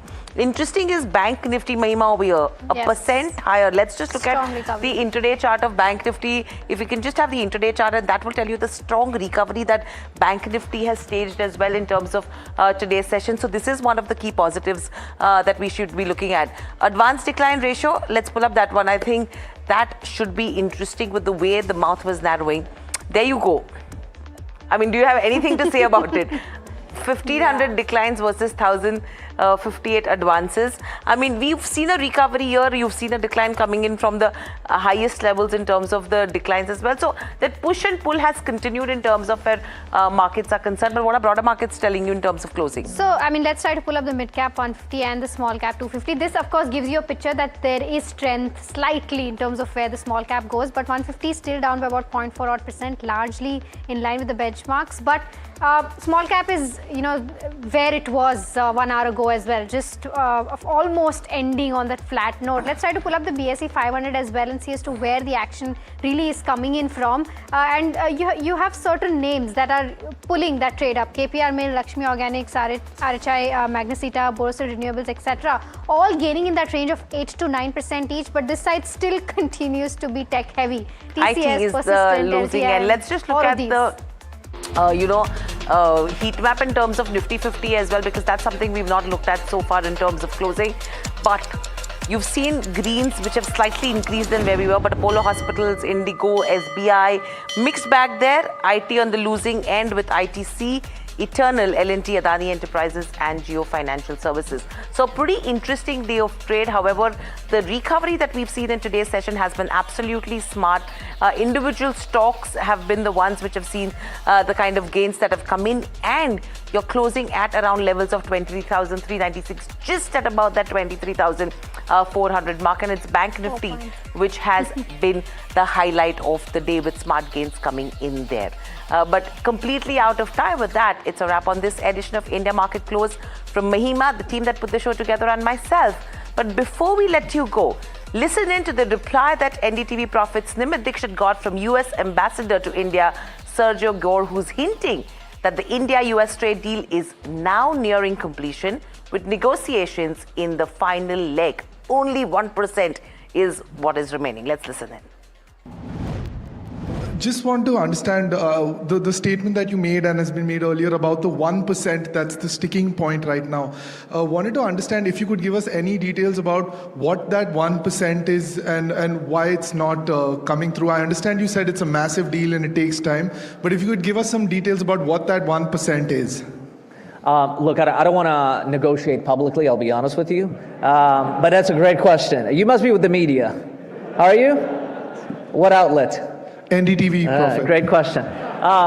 So I don't want to negotiate publicly, but there is 1% sticking points. It's incredible because you get to 99% and you're right there. And so there's a few items. Look, in these negotiations, each side has to give something, right? Because that's what identified the win-win situations.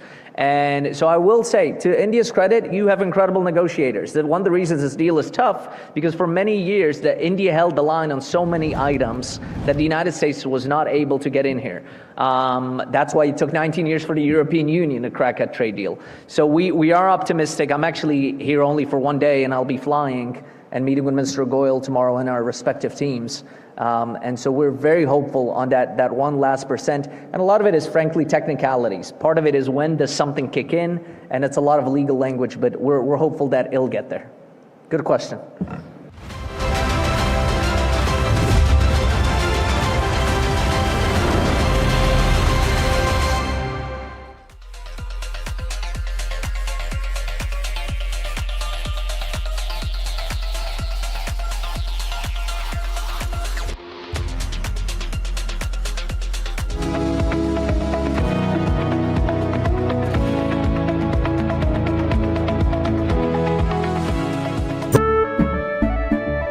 केसरिया से मन जोगी हुआ रे दिल झूमे देखो मतवारा हुआ रे केसरिया से मन जोगी हुआ हर पल मनाओ केसरी त्योहार।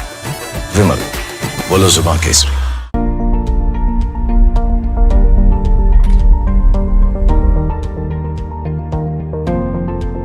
Investments in specialized investment fund involves relatively higher risk, including potential loss of capital, liquidity risk, and market volatility.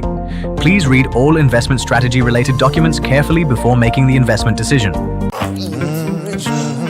The news, Ayush. Since when do we do scripts? Fair point. Picture this. The biggest stage. Floodlights. Wow. 4K, the works. Where's the hook? There's going to be celebrities and guaranteed eyeballs. Where's the hook? Think about this. Front page advertisements and hoardings. Bro, where's the hook? Cross-platform, digital first, virality. Without a hook, no way. The message is clear. It's 2026. You gotta be real in a world of reels. You gotta be original in a world where everything seems generated. That's it. That's what we're looking for. The best campaigns. The hottest trends. The smartest brand moves on our new show. But wait, what do we call it? The Hook.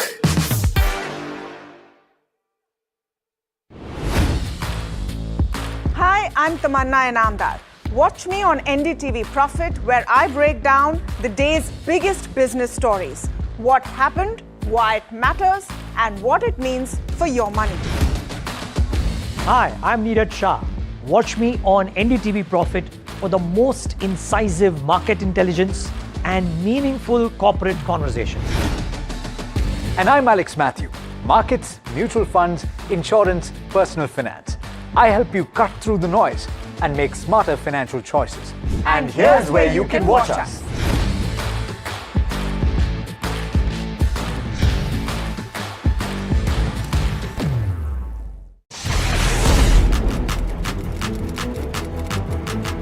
When the headlines move fast, perspective matters. On Editor's Cut, our editors come together with experts to distill the week's information blitz into clear perspective. Down the stories shaping the world, from markets and the economy to global conflicts and what lies ahead. This is where experience meets insight.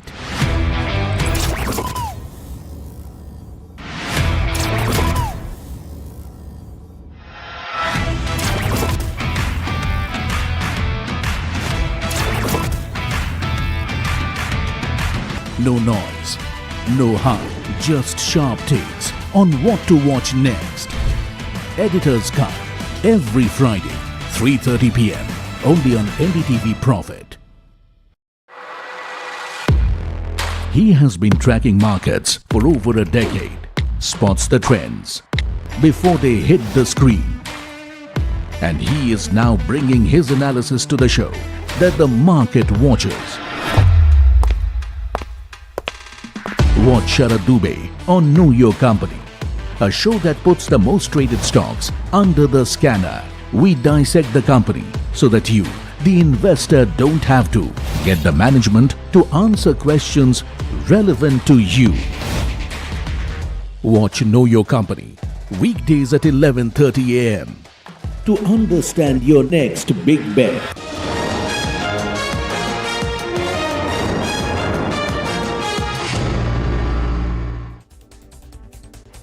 Hello and welcome. You're watching Market Express and I'm Himakshi Bahugna. Let's get straight into the show and see how the markets have really fared today. So viewers, D Street has seen value buying at lower levels in the afternoon trade as benchmarks recovered part of their steep early losses. Nifty has rebounded 200 points from day's low, while Sensex has also seen near 1,000 points recovery. Broader markets, however, they've kind of posted smart recovery from day's low and also mirrored the key indices. And in terms of sectoral trades, IT stocks reversed their gains in trade today, with IT index being the biggest laggard, followed by realty counters. And on the other hand, fresh buying was seen in the financials as PSU Bank index have led the sectoral gains. Now let's look at some key counters that were buzzing away in trade today. First up, we have TCS, which has witnessed its sharpest single-day decline since March 2020 as investor concerns over AI-driven disruption rocked the IT sector. And the sell-off wiped out a recent recovery that had seen the stock gain nearly 9% from its lows. Market sentiment turned cautious after brokerages warned that rapidly expanding AI companies could increasingly compete with traditional IT services players. And the fall comes despite continued large deal momentum and even recent strategic wins, including an expanded partnership with Euroclear Sweden. And this move highlights growing investor focus on how artificial intelligence could really reshape the global technology services industry. Next counter to look at is ITC. So the shares continue to remain under pressure, falling to their lowest level since July 2022. And this has been after a sharp correction, seen this year. And the stock has lost more than 20% of its value since the start of 2026, with investors growing cautious about the impact of higher cigarette taxes. And following the government's tax hike in February, ITC was forced to implement steep price increases across its cigarette portfolio. So while higher prices have boosted realizations, they've also hurt the sales volumes and also creating a challenge for the company's most profitable business segment.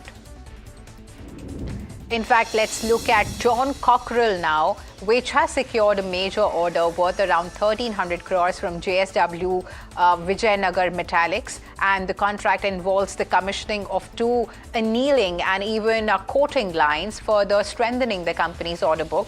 The win also reflects continued investment activity in India's metals and manufacturing sector. Next counter to look at is Borosil Renewables. So the shares have jumped sharply after the government has extended countervailing duties on solar glass imports from Malaysia for another 5 years. The duties ranging from about 9.7 to 10.1% are aimed at protecting domestic manufacturers from low-cost imports. And the move also forms part of India's broader strategy to build a self-reliant solar manufacturing ecosystem, with policy support already in place for solar modules and even cells. And for domestic players like Borosil, the decision could really improve the pricing power, also support the capacity expansion, and also accelerate the import substitution in the fast-growing solar sector. Next counter that was buzzing away in trade was Concord Biotech, which has received a major regulatory boost with the US FDA approving its abbreviated new drug application for mycophenolate and also Moftil, which is a medicine used to prevent organ rejection in transplant patients. And the approval opens access to an estimated $30 million market in the United States and is also in line with the company's strategy of expanding its global product portfolio. So the development is expected to strengthen Concord's presence in the US generics market while also enhancing its long-term growth prospects. The stock has already seen strong investor interest over the past few sessions, also following the positive regulatory update. Next counter to look at is Zydus Lifesciences, which has received a warning letter from the US Food and Drug Administration in response to a record request under the Federal Food, Drug and even Cosmetic Act. So the company clarified that the letter is not related to any on-site inspection of its facility. Instead, the references technical observations regarding the use of purified talc that did not meet the current United States pharma CPR requirements. And Zydus maintains that development will not impact its current operations or even the product supplies from its Buddy facility, and also said that it is working to address the regulators' observations. Viewers, next counter to look at is Advait Energy, which has which has secured a significant boost to its clean energy portfolio after signing a battery energy storage system agreement with the GUVNL. And the project involves a 150 megawatt, 300 megawatt hour battery storage facility that the company will build, own, and even operate. So the contract carries a long-term tenure of 12 years, providing strong revenue visibility and even stable cash flow potential. So with government funding support also available for the project, the development further strengthens Advait's position in India's rapidly expanding energy storage market. And investors have kept the stock in focus since its listing amid growing interest in the energy transition theme. Next counter to look at is EPAC Prefab, which has won a new order worth 165 crores and also providing a fresh boost to its order book. And the contract involves the design, fabrication, manufacturing, and even supply of cells and modules along with erection work as part of the project scope. So the company is expected to complete this entire project within a period of approximately 4 months, and the order highlights continued demand for engineering and even manufacturing capabilities in the sector, and also adds to the company's execution pipeline, also improving the revenue visibility over the coming quarters. Next counter to look at is LTM, which is drawing positive analyst commentary after outlining its AI-led growth roadmap, Lakshya 2031, at its Investor Day. So brokerages have backed the company's long-term vision, also highlighting opportunities from artificial intelligence, digital transformation, and even the recently announced Randstad acquisition. So, however, the analysts are saying that successful execution will be key to delivering on the ambitious growth targets. And here's Gina Seco Life Care has emerged as one of the market's biggest gainers, with the stock surging over 30% in just 2 sessions. Investors are cheering the company's strong earnings growth, high margin Ayurveda product portfolio, and even a scalable business model that continues to deliver operating leverage. The company currently operates a network of 36 hospitals focused on Ayurveda-based healthcare solutions, and rising patient footfalls, improving profitability, and even an expansion pipeline have further strengthened confidence in its long-term growth story, keeping the stock firmly in the spotlight. Next counter to look at is Vodafone Idea. So the shares of Vodafone Idea have surged to a 20-month high after gaining nearly 6% in trade, extending a sharp rally that has seen the stock soar around 35% in just 2 months. Investor sentiment has improved on the expectations of fundraising, network expansion, and even continued government support, putting the telecom operator back in the market focus. Viewers, next counter is Ashok Leyland. So the shares have come under pressure, falling nearly 5% and touching about a 6-month low amid concerns over slowing demand in the commercial vehicle segment. And weak monthly sales trends, also rising competition and caution around fleet operator spending have really weighed on the investor sentiment. Next counter to look at is CMR Green Tech. So its IPO has received a strong response from investors, also getting fully subscribed on the very first day despite a cautious broader market environment, and the robust demand highlights continued investor appetite for quality public issues, with market participants now closely tracking subscription trends, GMP signals, and even the road to listing. Viewers, the Aditya Birla Group has taken a major step towards expanding its clean energy footprint by entering an exclusivity period to acquire Spring Energy, Shell's renewable energy platform in India. So sources indicate that the group has emerged as the front runner after submitting an offer of around $1.7 billion for the business. And through Aditya Birla Renewables, a subsidiary of Grasim Industries, the conglomerate will now conduct detailed due diligence over the next few weeks. And if completed, the transaction would significantly strengthen the group's position in India's fast-growing renewable energy sector. Because the Trump administration is proposing fresh import duties of up to 12.5% on goods from around 60 economies, targeting what it calls failures to curb trade in products linked to forced labor. And the move follows a Section 301 investigation, which found that several trading partners have not effectively enforced bans on such imports, creating an uneven playing field for US workers. So under the proposal, countries with partial safeguards could really face tariffs near 10%, while others may be hit with a higher 12.5% duty. In fact, India's services sector growth accelerated in May, with services PMI rising to a 10-month high.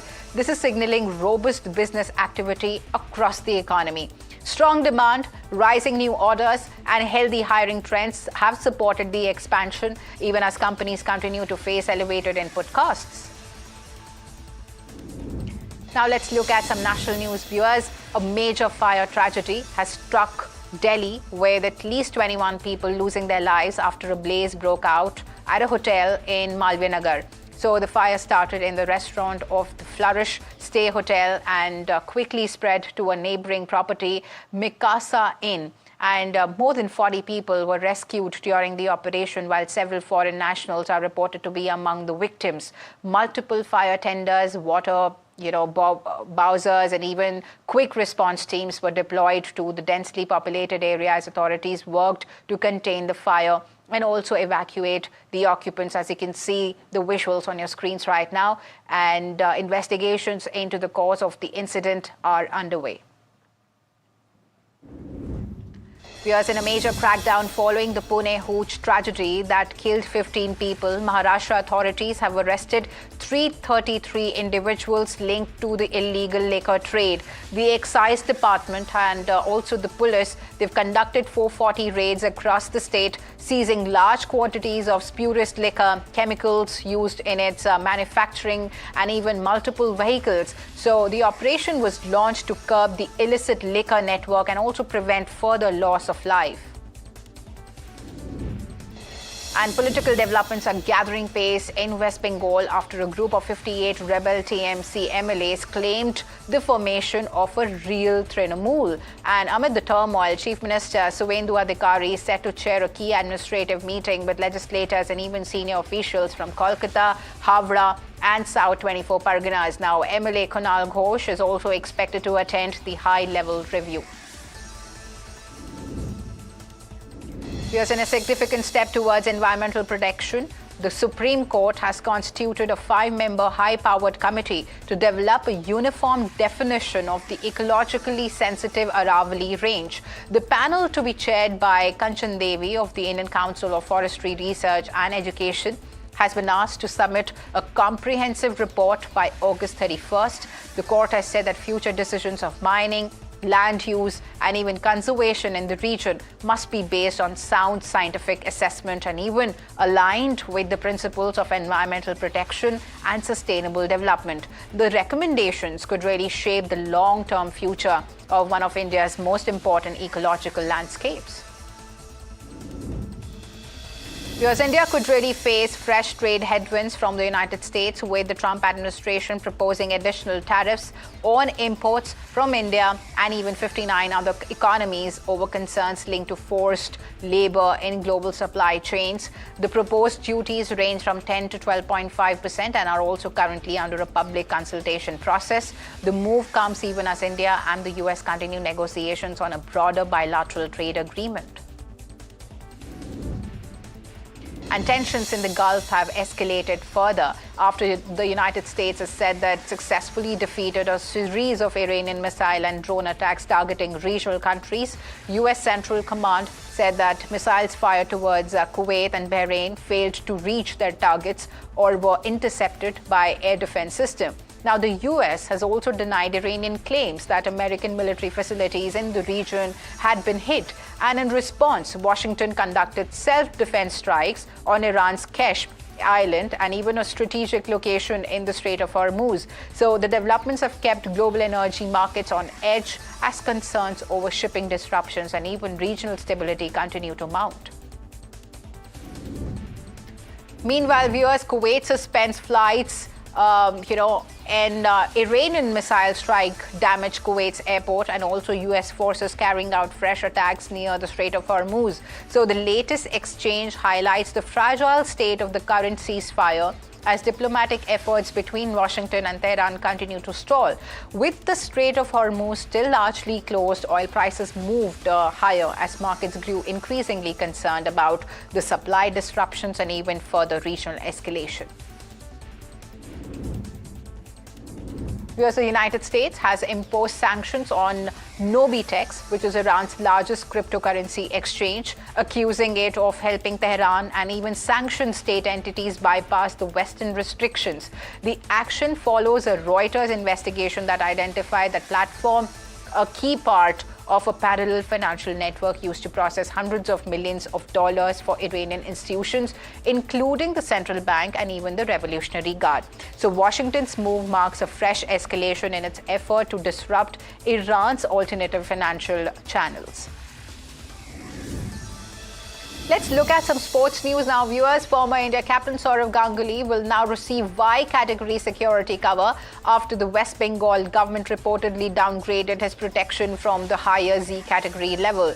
The revised security arrangement comes after periodic review by state authorities. Ganguly remains one of the country's most prominent sporting figures and even continues to enjoy government-provided security.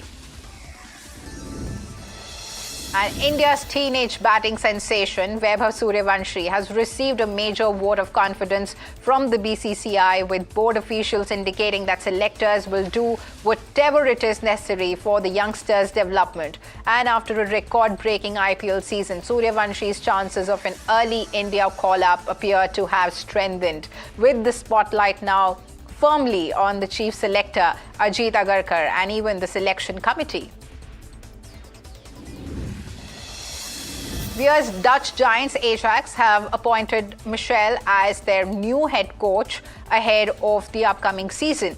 And the former player returns to club with the task of restoring Ajax's dominance after a challenging campaign. And the appointment signals a fresh start for the Amsterdam-based side as they look to rebuild and even compete for major honours once again.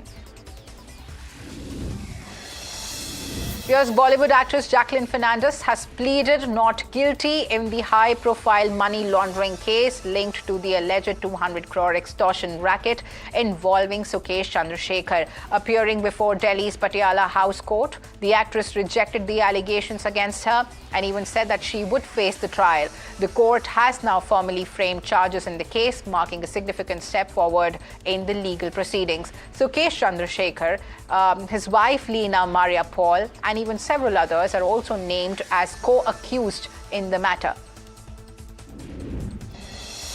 And here's a Federation of Western India Cine Employees has revoked its ban on actor Ranveer Singh and also filmmaker Farhan Akhtar's upcoming film Dawn 3. So this decision comes after legal exchanges between the parties, clearing a key hurdle for the much anticipated project. With the dispute resolved, production and promotional plans for the film are expected to move ahead without further disruption.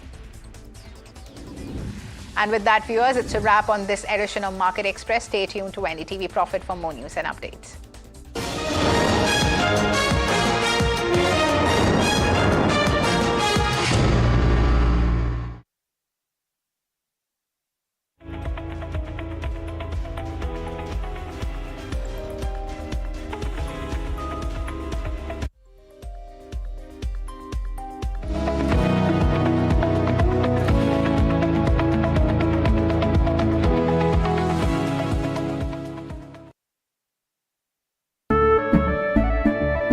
केसरिया से मन जोगी हुआ रे दिल झूमे देखो मतवारा हुआ रे केसरिया से मन जोगी हुआ हर पल मनाओ केसरी त्योहार विमल बोलो जुबान Kesari The news, Ayush. Since when do we do scripts? Fair point. Picture this. The biggest stage. Floodlights. Wow. 4K. The works. Where's the hook? There's going to be celebrities and guaranteed eyeballs. Where's the hook? Think about this. Front page advertisements and hoardings. Bro, where's the hook? Cross-platform, digital first, virality. Without a hook, no way. The message is clear. It's 2026. You gotta be real in a world of reels. You gotta be original in a world where everything seems generated. That's it. That's what we're looking for. The best campaigns. The hottest trends. The smartest brand moves on our new show. But wait, what do we call it? The Hook.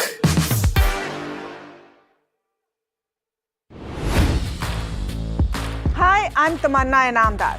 Watch me on NDTV Profit, where I break down the day's biggest business stories. What happened, why it matters, and what it means for your money. Hi, I'm Niraj Shah. Watch me on NDTV Profit for the most incisive market intelligence and meaningful corporate conversations. And I'm Alex Matthew. Markets, mutual funds, insurance, personal finance. I help you cut through the noise and make smarter financial choices. And here's where you can watch us.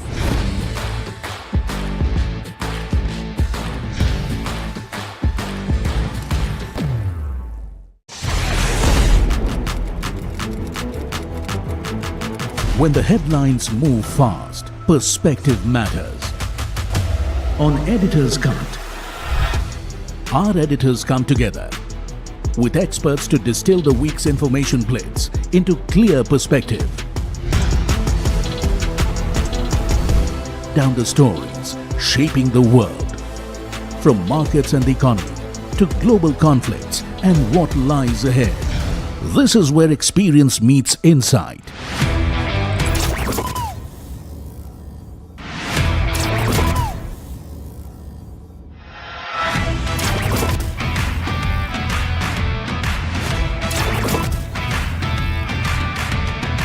No noise, no hype, just sharp takes on what to watch next. Editor's Cut, every Friday, 3:30 p.m. only on NDTV Profit. He has been tracking markets for over a decade, spots the trends before they hit the screen. And he is now bringing his analysis to the show that the market watches. Watch Sharad Dubey on Know Your Company, a show that puts the most traded stocks under the scanner. We dissect the company so that you, the investor, don't have to. Get the management to answer questions relevant to you. Watch Know Your Company, weekdays at 11:30 a.m. to understand your next big bet.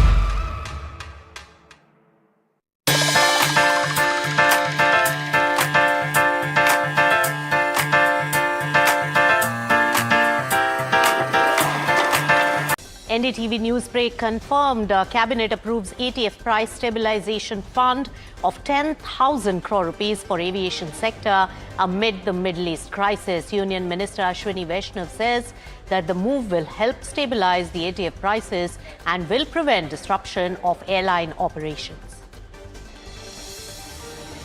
Market stages a smart recovery in last hour of trade as Cabinet announces slew of measures for the aviation EV sectors. Nifty recovers nearly 250 points from the low point but ends in red with sharp pressure on the IT sector. Oil prices are surging again as hopes of a US-Iran peace deal fade and fresh conflict rocks the Middle East. With Brent over $98 a barrel and geopolitical risks intensifying, energy markets are bracing for the possibility of further supply disruptions. A new trade flashpoint is emerging as the United States proposes fresh tariffs of up to 12.5% on imports from around 60 countries, including India and China. The move is linked to forced labor concerns and could reshape global trade flows. US Ambassador to India Sergio Gore says Trump trusts India, values Modi ties. In an exclusive conversation with NDTV Profit, Sergio Gore said that India-US deal is 99% complete and this would be a win-win situation for both the nations. Aditya Birla Group eyes Big Green bet as the top contender to buy Shell's renewable energy arm Spring Energy. Sources tell NDTV Profit that the group has entered an exclusivity period and will now begin due diligence over the next few weeks with a deal valued at around $1.7 billion. SBI's top boss CS Shetty tells NDTV Profit that its asset management arm SBI AMC's IPO is on the cards by the end of this calendar year. In an exclusive FMCG company, Marico's founder and chairman Harsh Mariwala sees steady volumes ahead, says no price hikes as input costs ease for Marico, but premium packs may face a demand squeeze. Consumption trims are likely in the near term. Massive fire in Delhi restaurant, 21 killed, mostly foreigners. Major lapses emerge. Hotel had permission only for 6 rooms, but hotel operated 25 rooms along with rooms in basement as well. Delhi Chief Minister promises action.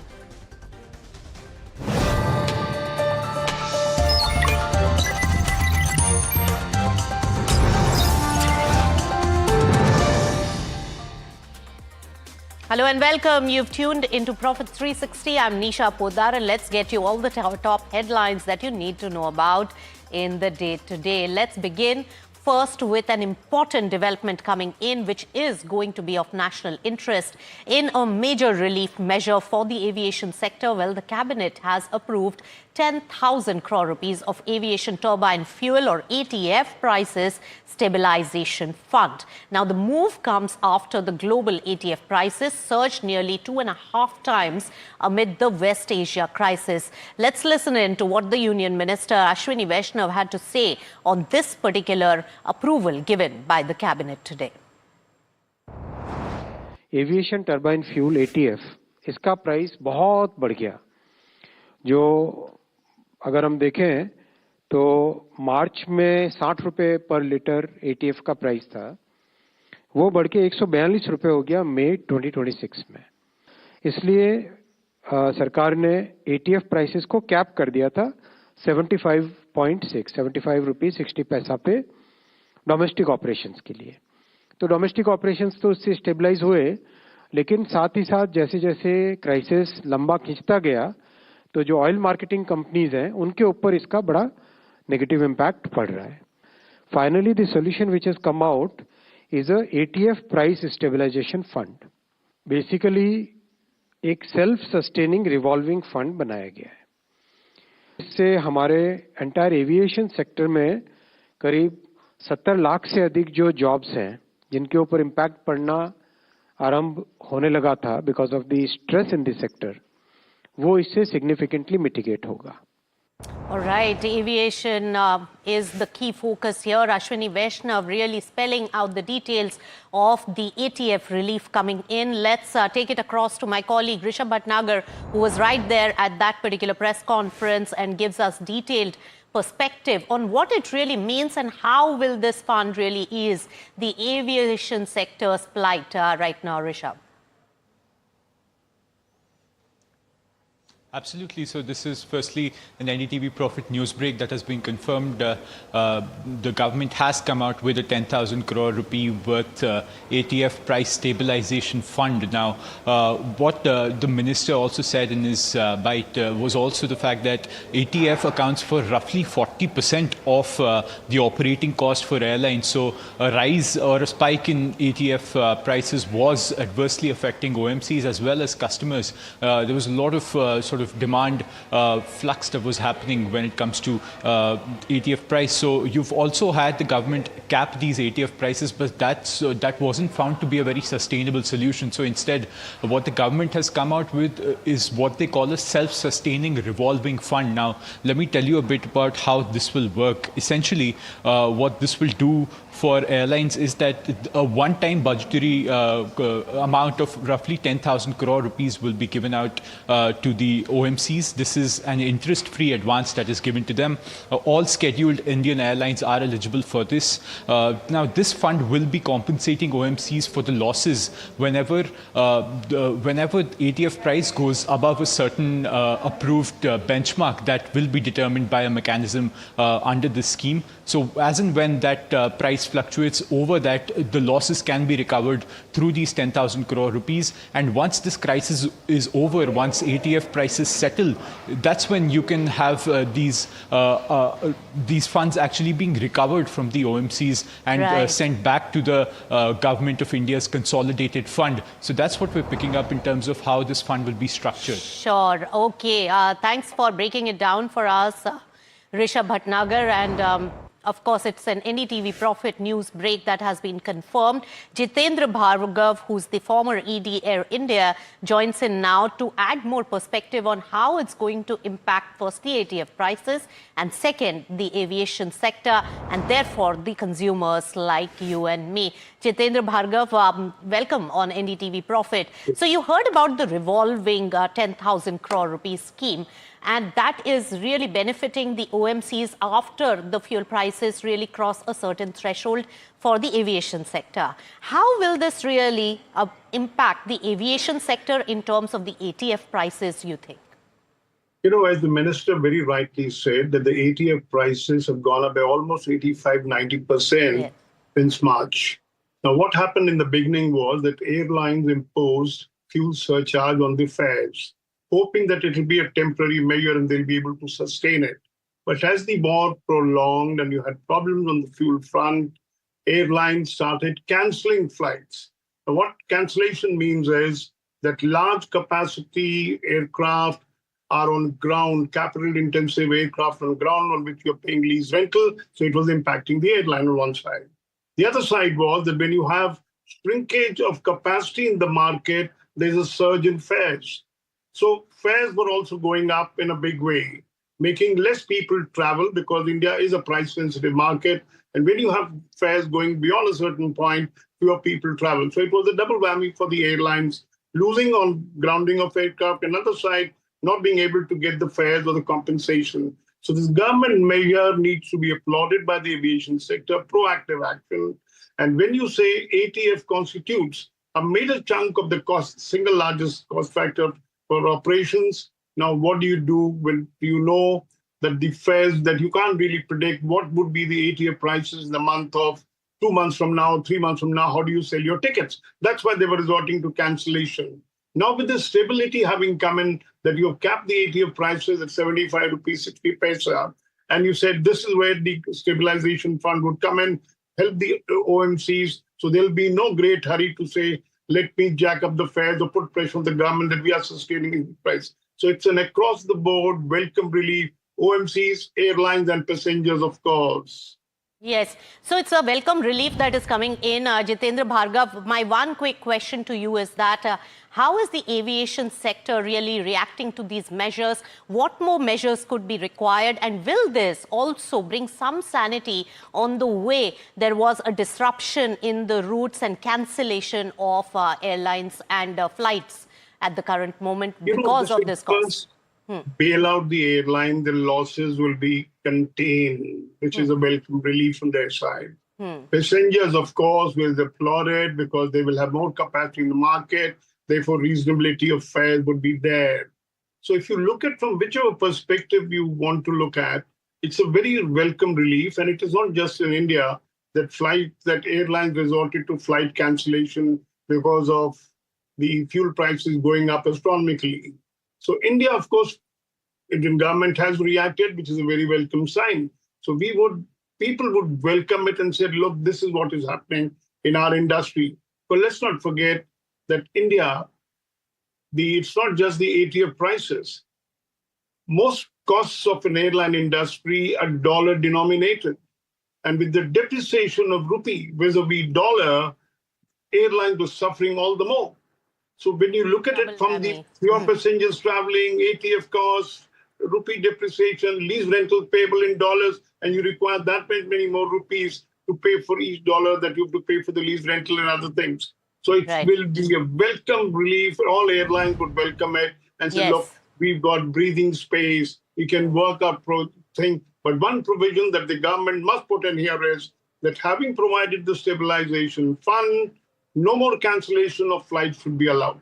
Yes, that's exactly what I was trying to ask you, that will this bring sanity in at least, flying and commuting for the country, for the people of the nation?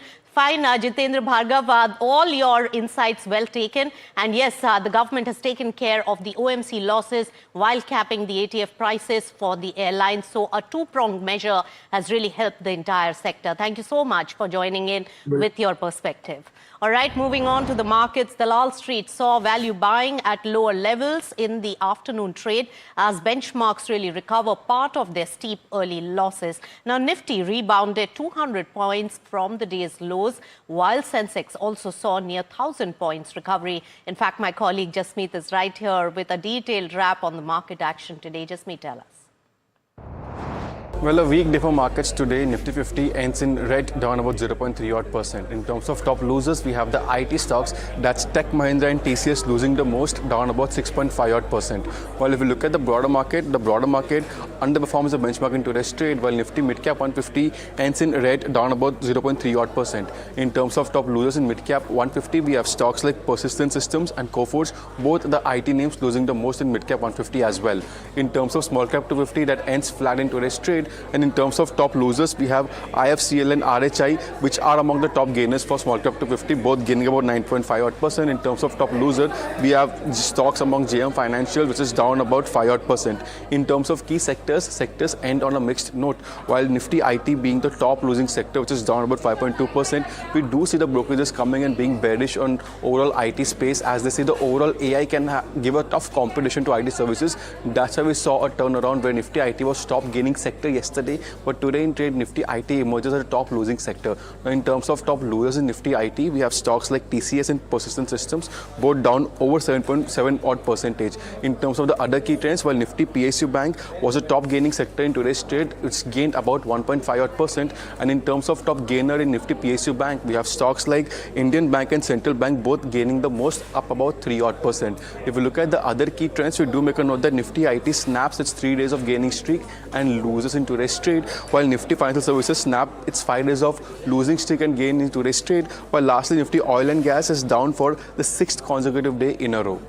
All right, 6th consecutive day of losses. Thank you so much, Jasmeet, for the entire roundup of the market momentum today. Let's also shift focus to the money market, and the rupee ended at 95 rupees 70 paise against the US dollar, slipping to the day's low levels as markets really balanced India's strong domestic fundamentals against the lingering geopolitical uncertainty. Meanwhile, the crude oil prices, they remain in focus as they rise nearly 3%. When we talk about Brent crude, it's hovering around $99 a barrel range, while the WTI crude is crossing the $96 per barrel mark. Remember, for a while now, crude has been below $100 per barrel mark, but now slowly inching back there. All right, in a big development, US Section 301 investigation has found India among the 54 countries that failed to really curb the imports of goods made with forced labor. Now remember, as India and US trade deal talks are in progress, India is seeking fair terms in the probe, and Rishabh is here with more details on how US is really amping up on that tariff bit. Rishabh. Absolutely. What we're picking up is the USTR findings on one of its Section 301 investigations are out. Remember, this investigation is some sort of a way to determine what sort of tariffs the US can now impose on various trading economies. Remember, the US has been using tariffs as some sort of a leverage over economies to get a better trade deal out of countries. And now from its forced labor investigations under the Section 301 of its Trade Act, it has found 54 economies guilty of certain wrongdoings when it comes to importation of goods made with forced labor. India is one of those 54 economies now, and this gives room to the US now to levy an additional 12.5% duty on Indian goods. Now, what we're picking up is the fact that the fact that this tariff is not immediate. This is, of course, subject to appeal. This is subject to hearings that will happen on July 7th when it comes to the USTR. What we're also seeing is that this is, of course, investigations were part of a broader campaign against 60 countries. India is now part of that limited list of 54 countries. And that's what we're picking up. This is, of course, all happening while the India US trade talks are going on in New Delhi. You have the US trade team that is in New Delhi. And remember, we had also broken this on NDTV Profit. Tariff relief under this Section 301 investigations is set to be top of agenda as well for these countries. So that's what we're picking up when it comes to the USTR findings and this additional possible overhang of about 12.5% duties on Indian goods. All right, thanks Rishabh for getting us all those important details. Now the US ambassador to India hailed India-US ties as the best, and also the US trade team is in India. In an exclusive conversation with NDTV Profit, Sergio Gore says that the US-India deal is now 99% complete. Let's listen in as he speaks to NDTV Profit on the sidelines of the City conference. Yeah, if you could do a quick statement. I'll do a quick on the statement. We'll trade do a quick, talks, yeah. please. Thank you, Mr. It's a pleasure to be here today in Mumbai. And this morning I met with the United States team that is visiting us from Washington, D.C. So our deputy trade negotiator is in Delhi for several days of negotiations. He's here with a large team. He's meeting with the Ministry of Commerce and MEA this afternoon. We'll be traveling back to Delhi first thing tomorrow morning, where we'll be meeting with Minister Goyal. And we're very optimistic. Look, we're 99% there. The last 1% we're working on. To put it into perspective, we've been working on this deal for a year and a half. The European Union deal with India took almost 19 years to get done. And so we're very optimistic that this will get done. You have two like-minded partners, the United States and India, that want to get this done. And the incredible thing about this is it will be a win-win situation for both of our countries, and we're very excited to get that across the finish line very soon. All right, the government has really reconstituted the Board of Trade under the Commerce Ministry, appointing 29 members from across the industry, banking and technology sectors. Now, SBI Chairman C.S. Shetty, along with also Apple India MD, M&M MD and EY India Chair Rajiv Memani, JSW Cements Parth Jindal, even Tata Motors Sailesh Chandra and Zoho's Sridhar Vembu are also amongst the members of this particular committee. Now, the revamped board is expected to provide strategic inputs on trade policy, exports and India's global competitiveness.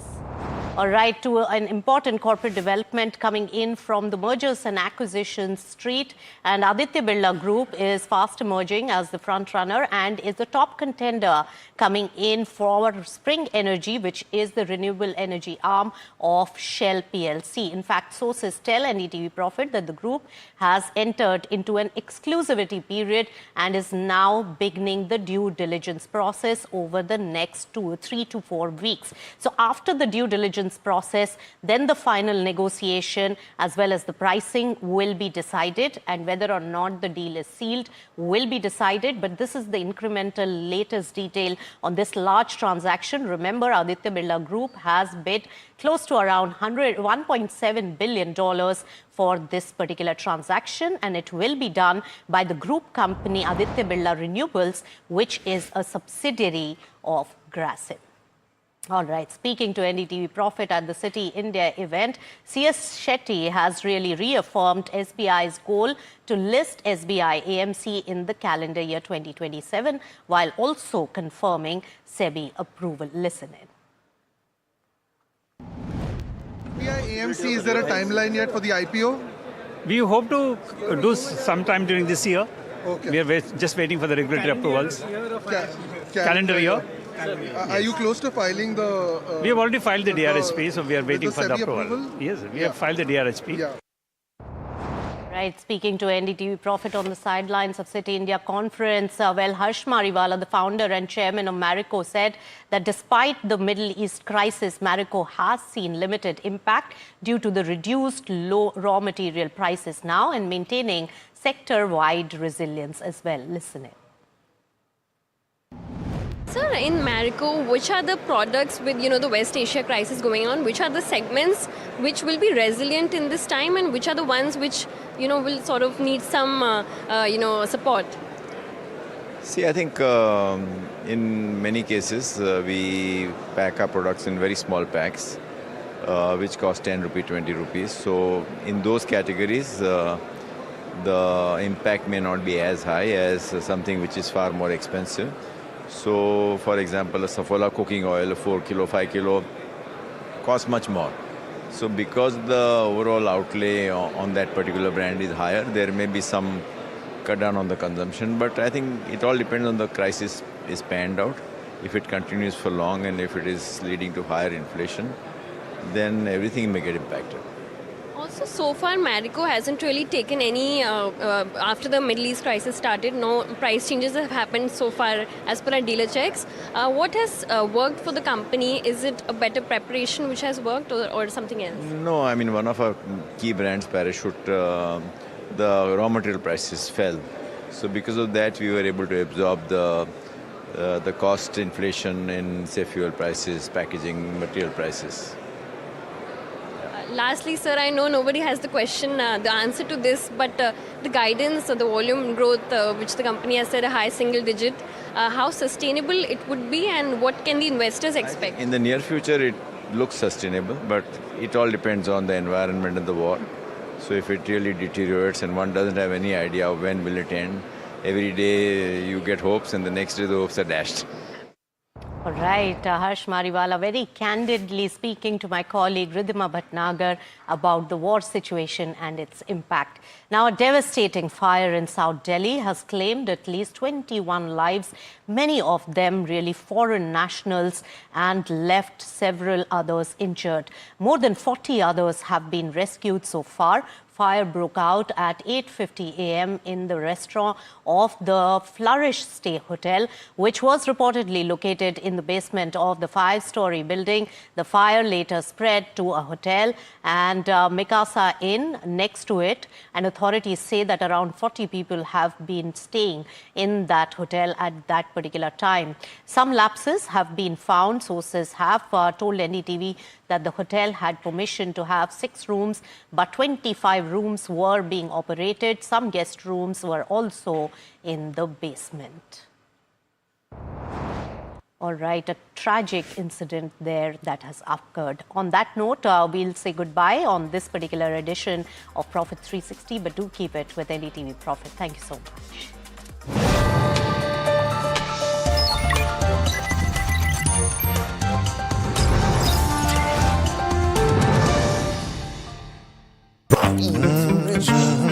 The news, Ayush. Since when do we do scripts? Fair point. Picture this. The biggest stage. Floodlights. Wow. 4K, the works. Where's the hook? There's going to be celebrities and guaranteed eyeballs. Where's the hook? Think about this. Front page advertisements and hoardings. Bro, where's the hook? Cross-platform, digital first, virality. Without a hook, no way. The message is clear. It's 2026. You gotta be real in a world of reels. You gotta be original in a world where everything seems generated. That's it. That's what we're looking for. The best campaigns. The hottest trends. The smartest brand moves on our new show. But wait, what do we call it? The hook.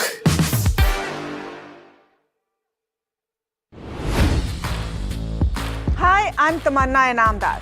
Watch me on NDTV Profit, where I break down the day's biggest business stories. What happened, why it matters, and what it means for your money. Hi, I'm Niraj Shah. Watch me on NDTV Profit for the most incisive market intelligence and meaningful corporate conversations. And I'm Alex Matthew. Markets, mutual funds, insurance, personal finance. I help you cut through the noise and make smarter financial choices. And here's where you can watch us.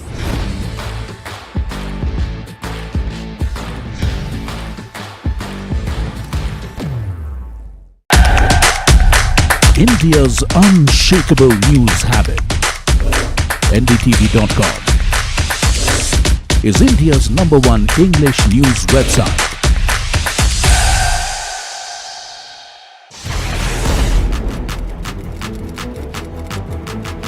When the headlines move fast, perspective matters.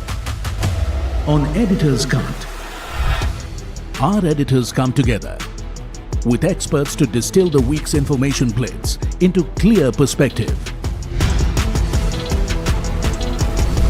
down the stories shaping the world. From markets and the economy to global conflicts and what lies ahead. This is where experience meets insight.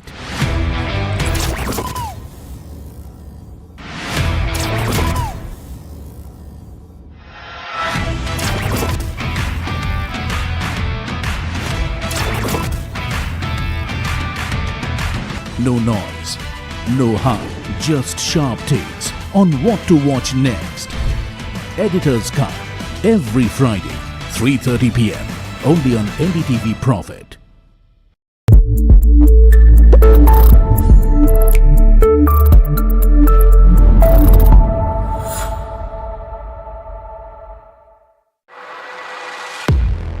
He has been tracking markets for over a decade, spots the trends before they hit the screen.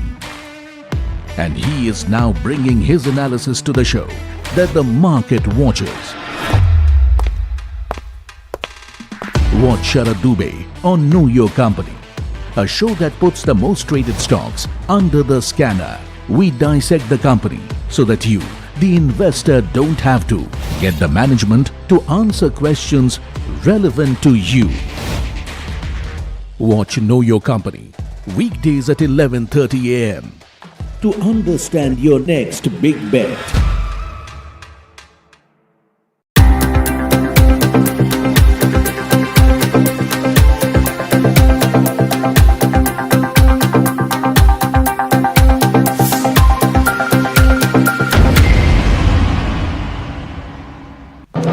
When others are warming up, I'm raring to go. The stories that matter, the stories that shape your life. Hello and welcome to watching Prime 5 with me, Raisha Sehgal. What's happening? How to The show that sets the prime time agenda.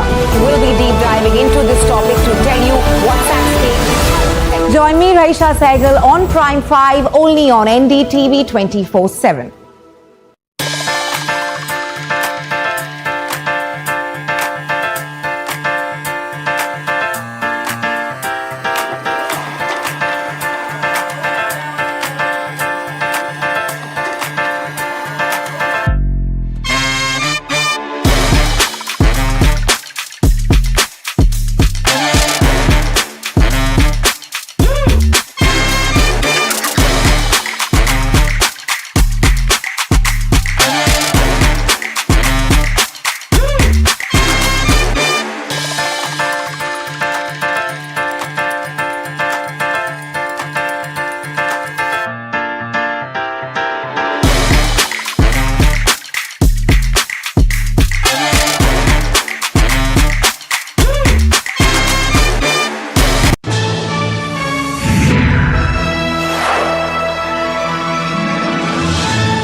Hello and welcome to KYC. I'm Sharad Dubey and you are watching NDTV Profit. This is the show where I get you the hottest companies, what's the story behind it, and interestingly, will there be any alpha made or not? So let's start with the company in focus today. That would be definitely there, but I'll give you some hints. Try to guess it. It's India's third largest manufacturer of magnetic winding wires, and if you look at the export angle also, that's also very strong. Company delivered with a very strong operational numbers, and it was recently listed also. Let's see the date. What's there? Of course, it's backed by Malabar Investments as well. Try to guess the company. This was listed on December 23rd, 2025, near the Christmas Day period. Interesting. But the stock has given a solid returns, up 113%. Stock double हो चुका है IPO price से. लेकिन ये stock है क्या? ऐसे खराब बाजार में इस स्टॉक में अच्छी returns? Which stock is this? The stock in focus is KSH International. The company is coming for the first time in KYC, and we'll try to decode what this company is all about, what's the outlook ahead, and why did the numbers come so strong in Q4. But a lot of questions are there. Let's try to answer them one by one. Why are we calling this company? Strong growth outlook for FY 27-28. Will this sustain? Because 4 quarter numbers were strong, and that is where we would like to see the momentum in this counter. Also, the second question, the views on exports and specialized wire segment. The management has explicitly stated in their press release that these are the growth levers. let's try to understand more about the demand trends in the client confidence, especially on the client onboarding front, and also how the raw material prices are jumping, and is there any pass-through mechanism, because the company definitely has a lot of raw materials tied up to metals and minerals. The utilization numbers of the factory and the capex plans, what are the numbers looking like for the next 2 odd years. Also, we'll be looking at the future product mix as the company is pushing towards the value added segment. Apart from this, another important question is there any execution risk, because monsoon is nearby in their industry? There is at times execution risk or lumpiness as well. And to explain this entire process, we'll have Rajesh K. Hegde. He's the MD at KSH International, where we'll ask a lot of questions for Rajesh. But let's try to understand the company first. Ye company karti kya hai? First and foremost, I would like to point out 2 important portions. The company was founded in 1981. It's India's 3rd largest manufacturer of magnetic winding power and also the largest exporter. So definitely their revenue mix is pretty interesting. They provide ultra precision special and standard magnet winding wires to OEMs. So that is something to watch out for. But where does the wire go? It's in the power, renewables, railways, motors for the EV and the ICE, internal combustion engine segment. So they are catering to a lot of industries. Also for industrial, there is home appliances, compressors and refrigerators as well, where most of their wiring solutions are there. Now they have 4 manufacturing facilities which are located in Maharashtra. Apart from this, also the key factor to watch out for is the total annual capacity. Look at that, it's around 43,445 million tons per annum. So that is something we'll be watching out for. And interestingly, 2.45% stake is held by Malabar Investments. 70% capacity utilization is there in the 4th quarter. Also, let's look at the other key triggers for the stock. FY26 EBITDA per ton stood at 67,625. Compare that with the numbers last year, it was 52,356 rupees per share. Also, let's look at the segmental revenue mix. The specialized segment, that is still there. Value added margin is higher. It's around 75% of the margins. Compare that, it's around 25% for the standard wires which we are talking about. Apart from this revenue mix, the key clients, very big names are there. BHEL, CG Power, Hitachi Energy, Bharat Bijli, ABB, Bosch. So you can say technically it is a power ancillary company, and this is why the entire sector has been seeing a lot of strong, you could say, tailwinds, and it's an approved supplier to Power Grid, NTPC, NPCIL and RDSO. So definitely the company's credentials are pretty strong. But how was the 4th quarter? The first question is strong volume growth coming in, and the mix is also good. Higher copper prices were also there. So we need to understand what's the pass-through mechanism for them. The volumes increased by 29% on a year-on-year basis. So that is showing strength. Apart from the volumes, also there's specialized magnet winding wires. That's the revenue going up by 103%. And if you look at the exports, that has also gone up by more than 92%. Apart from this, the Q4 performances, what's working for the stock, more reasons than what's not working. Strong growth outlook for the exports and the specialized wires, ye management ne kaha hai. And apart from this, the improvement is coming in the working capital ratios by a little number of days, but nevertheless, it's very strong. Debt equity ratio, that has healthily come down. Of course, post the IPO, they have used that to reduce the debt. It stands at 0.39x. Also, apart from this, the strong customer confidence has come in, especially during these uncertain times. The customer onboarding has been strong. That's what the management had stated. So definitely this looks like a positive point. But what's not working? H1 FY27 might be impacted due to rising costs, and this is for the entire industry. Pricing pass-through for the mechanism, that needs to be seen how the company is able to do it, because let's be honest, March quarter hasn't taken the major hits because every situation happened at the last week of March. Execution risk of large power projects remains a key risk. So these are the reasons where my entire analysis is coming in, and the run-up which has happened from the IPO, because of that the valuations may not be reasonable for right now. But let's talk about the rating parameter. What do we want to give to the company? But before that, let's give in the total numbers to actually check out. This includes income statement, balance sheet, cash flow, and of course the ROC, ROE numbers also for the company. I've also taken the shareholding pattern and the street cred, but remember the company was listed just last year on December 23, so the data is quite less. Operational parameters I've taken in terms of valuations, but I have flagged that the valuations are not cheap for the stock, and the outlook ahead. What are the numbers, or what is the company expecting going ahead? But let's start with the first one. That one is your income statement, and look at that growth. Last 3 years CAGR, the stock has been going more than 50% up. Perhaps it's justifying its premium valuation right now. 63% of top line and operational growth in the 3 year CAGR numbers. Even the Q4 numbers, if you look at it, they also have shown strength. If you could just pull out the Q4 numbers to show what the growth is on a year-on-year basis, be it revenue, EBITDA or net profit, most of them have doubled up, the top line and the bottom line.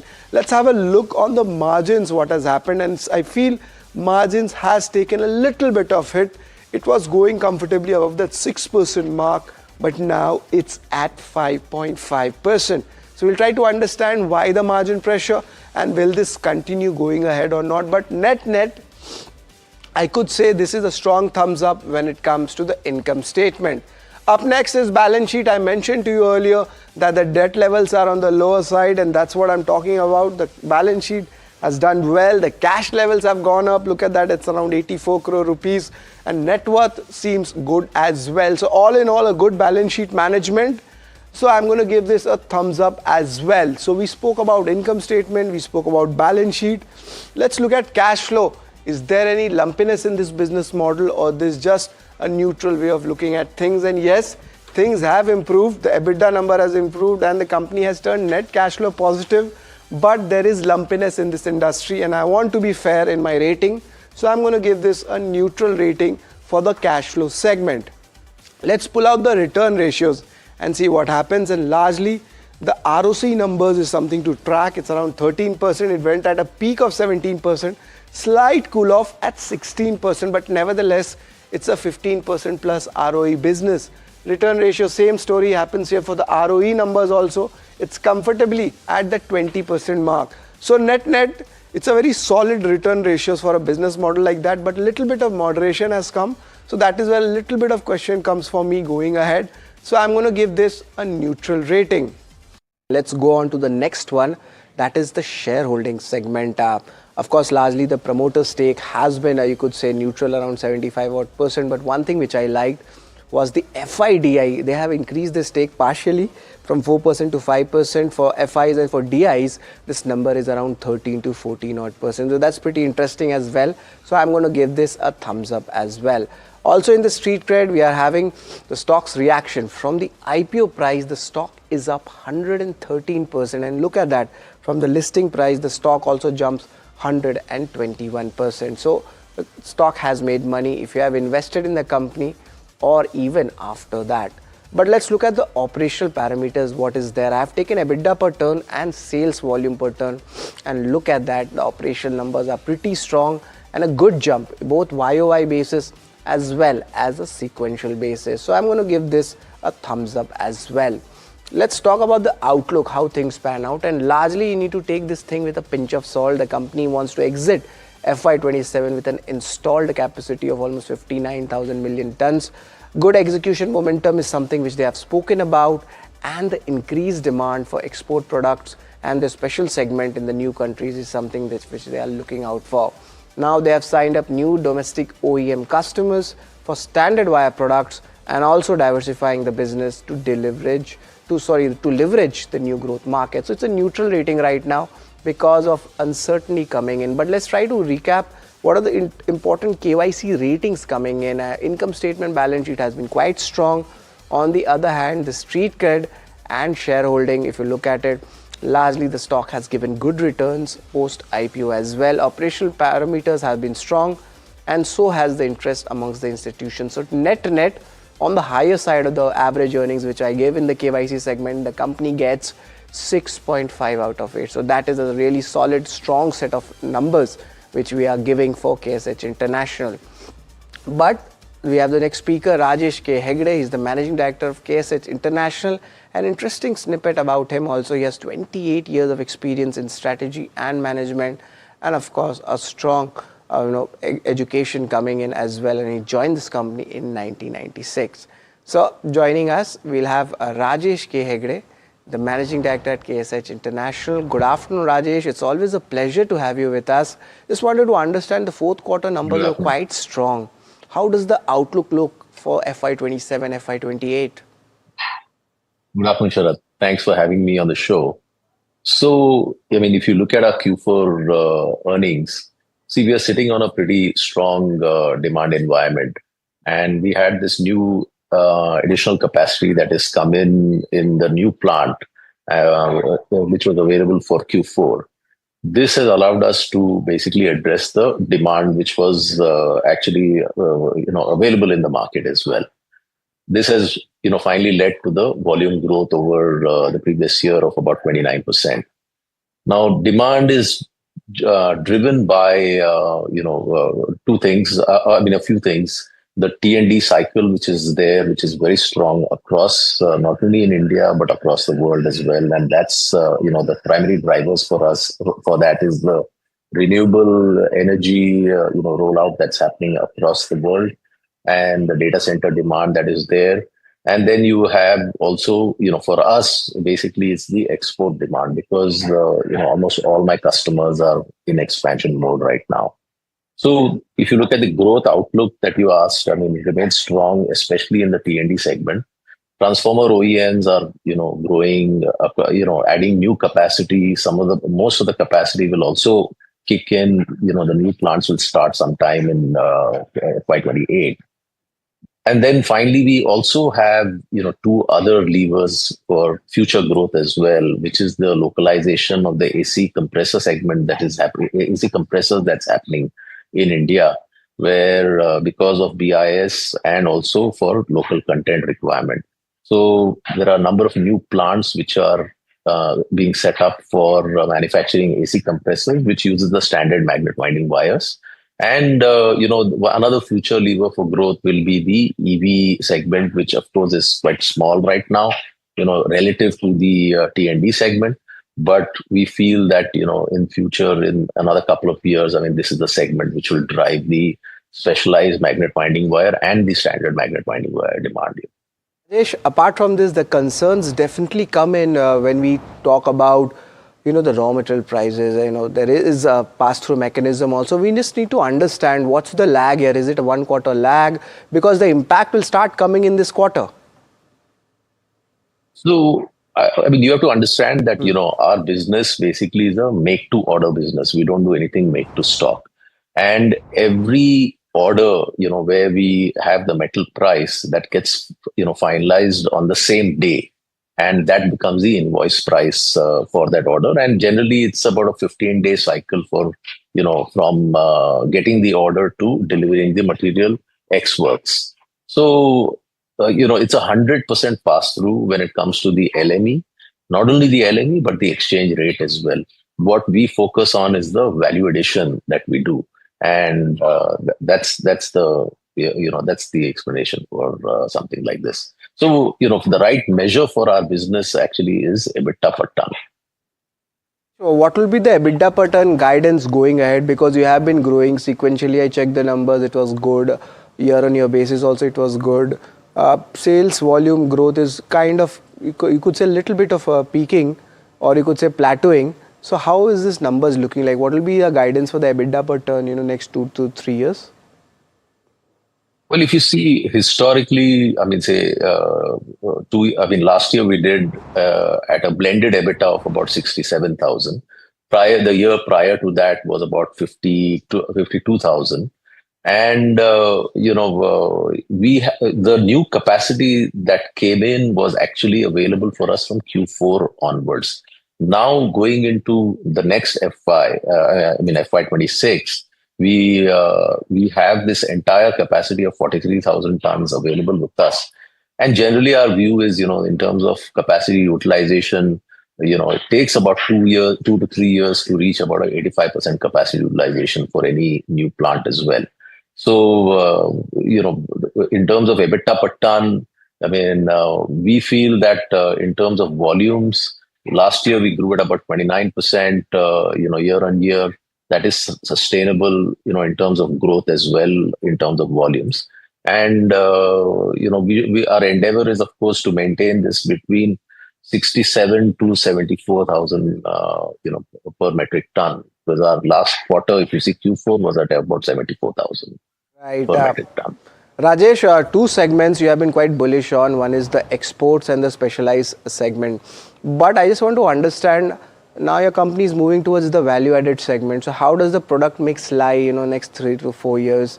And what kind of margin outlook you will give? Because this quarter, if I'm just looking at it, there was a little bit of pressure in the margins.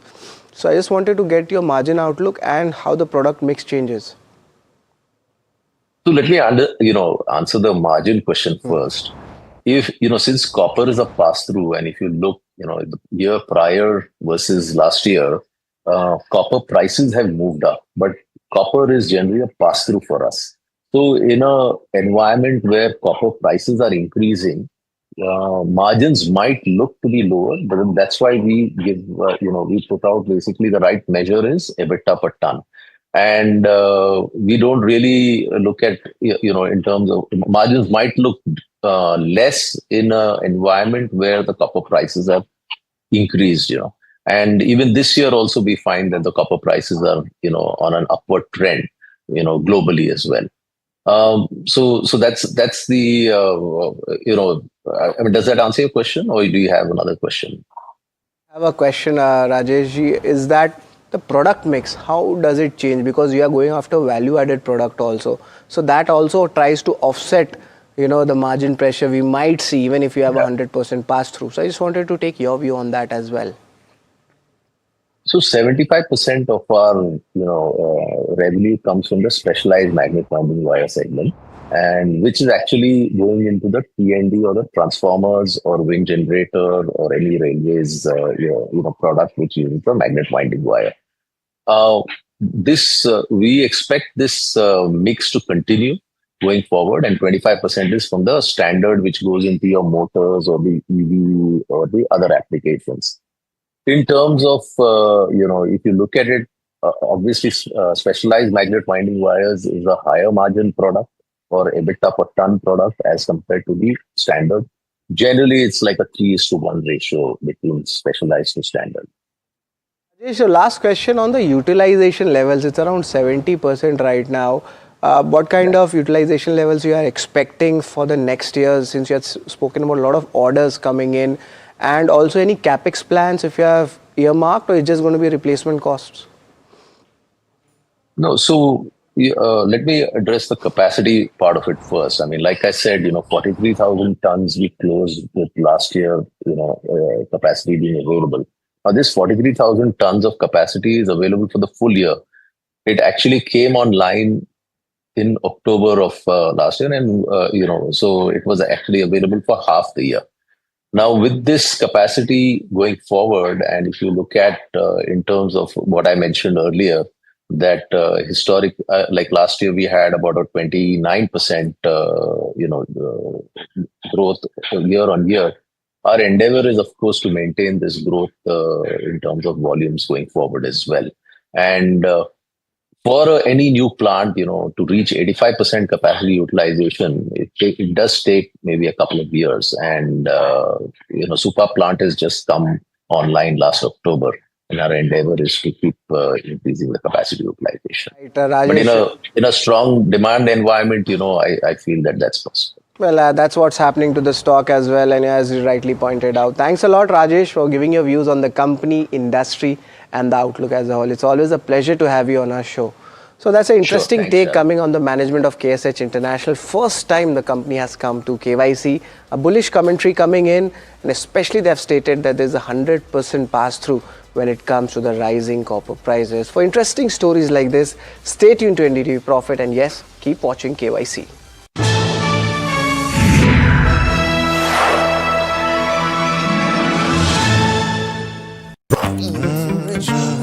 The news, Ayush. Since when do we do scripts? Fair point. Picture this. The biggest stage. Floodlights. Wow. 4K, the works. Where's the hook? There's going to be celebrities and guaranteed eyeballs. Where's the hook? Think about this. Front page advertisements and hoardings. Bro, where's the hook? Cross-platform, digital first, virality. Without a hook, no way. The message is clear. It's 2026. You gotta be real in a world of reels. You gotta be original in a world where everything seems generated. That's it. That's what we're looking for. The best campaigns. The hottest trends. The smartest brand moves on our new show. But wait, what do we call it? The hook.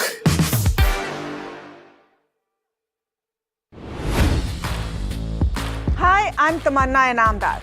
Watch me on NDTV Profit, where I break down the day's biggest business stories. What happened, why it matters, and what it means for your money. Hi, I'm Niraj Shah. Watch me on NDTV Profit for the most incisive market intelligence and meaningful corporate conversations. And I'm Alex Matthew. Markets, mutual funds, insurance, personal finance. I help you cut through the noise and make smarter financial choices. And here's where you can watch us.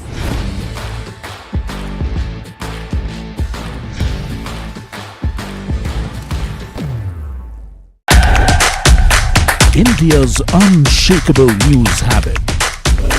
NDTV.com is India's #1 English news website.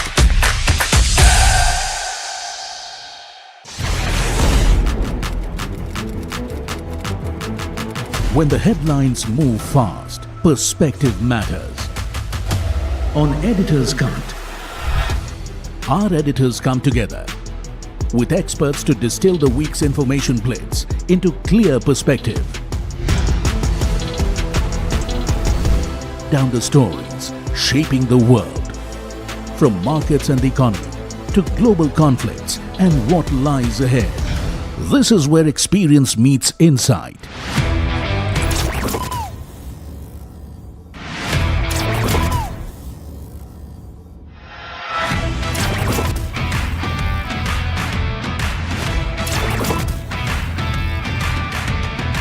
No noise, no hype, just sharp takes on what to watch next. Editor's Cut, every Friday, 3:30 p.m. only on NDTV Profit.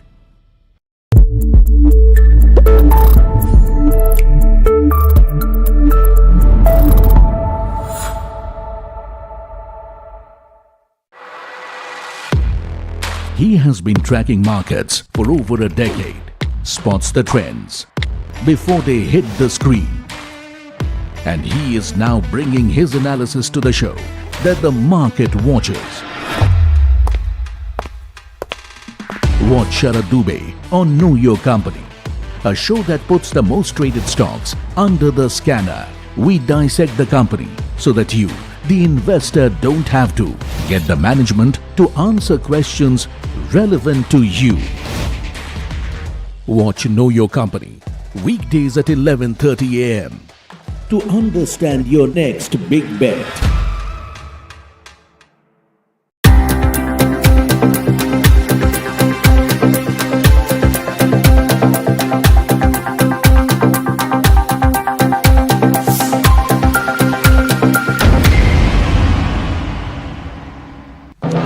When others are warming up, I'm raring to go. The stories that matter, the stories that shape your life. Hello and welcome to watching Prime 5 with me, Raisha Sehgal. What's that today? How to The show that sets the prime time agenda. We'll be deep diving into this topic to tell you what's at stake. Join me, Raisha Sehgal, on Prime 5 only on NDTV 24/7.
the news, Ayush. Since when do we do scripts? Fair point. Picture this. The biggest stage.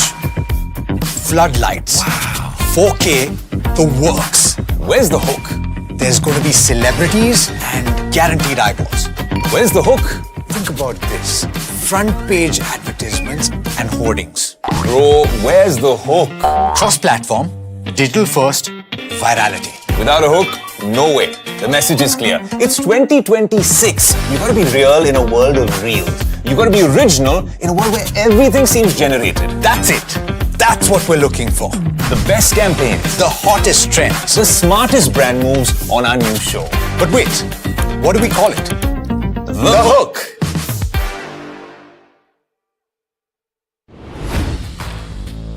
Hi, I'm Tamanna Inamdar. Watch me on NDTV Profit, where I break down the day's biggest business stories. What happened, why it matters, and what it means for your money. Hi, I'm Niraj Shah. Watch me on NDTV Profit for the most incisive market intelligence and meaningful corporate conversation. And I'm Alex Matthew. Markets, mutual funds, insurance, personal finance. I help you cut through the noise and make smarter financial choices. And here's where you can watch us.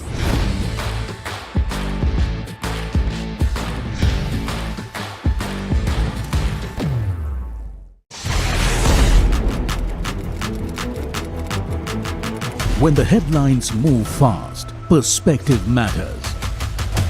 On Editor's Cut, our editors come together with experts to distill the week's information blitz into clear perspective.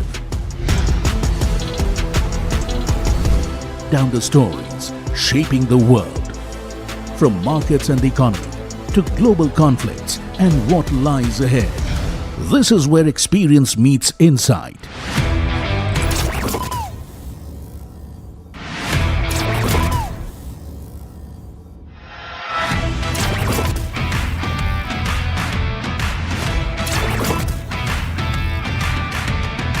No noise, no hype, just sharp takes on what.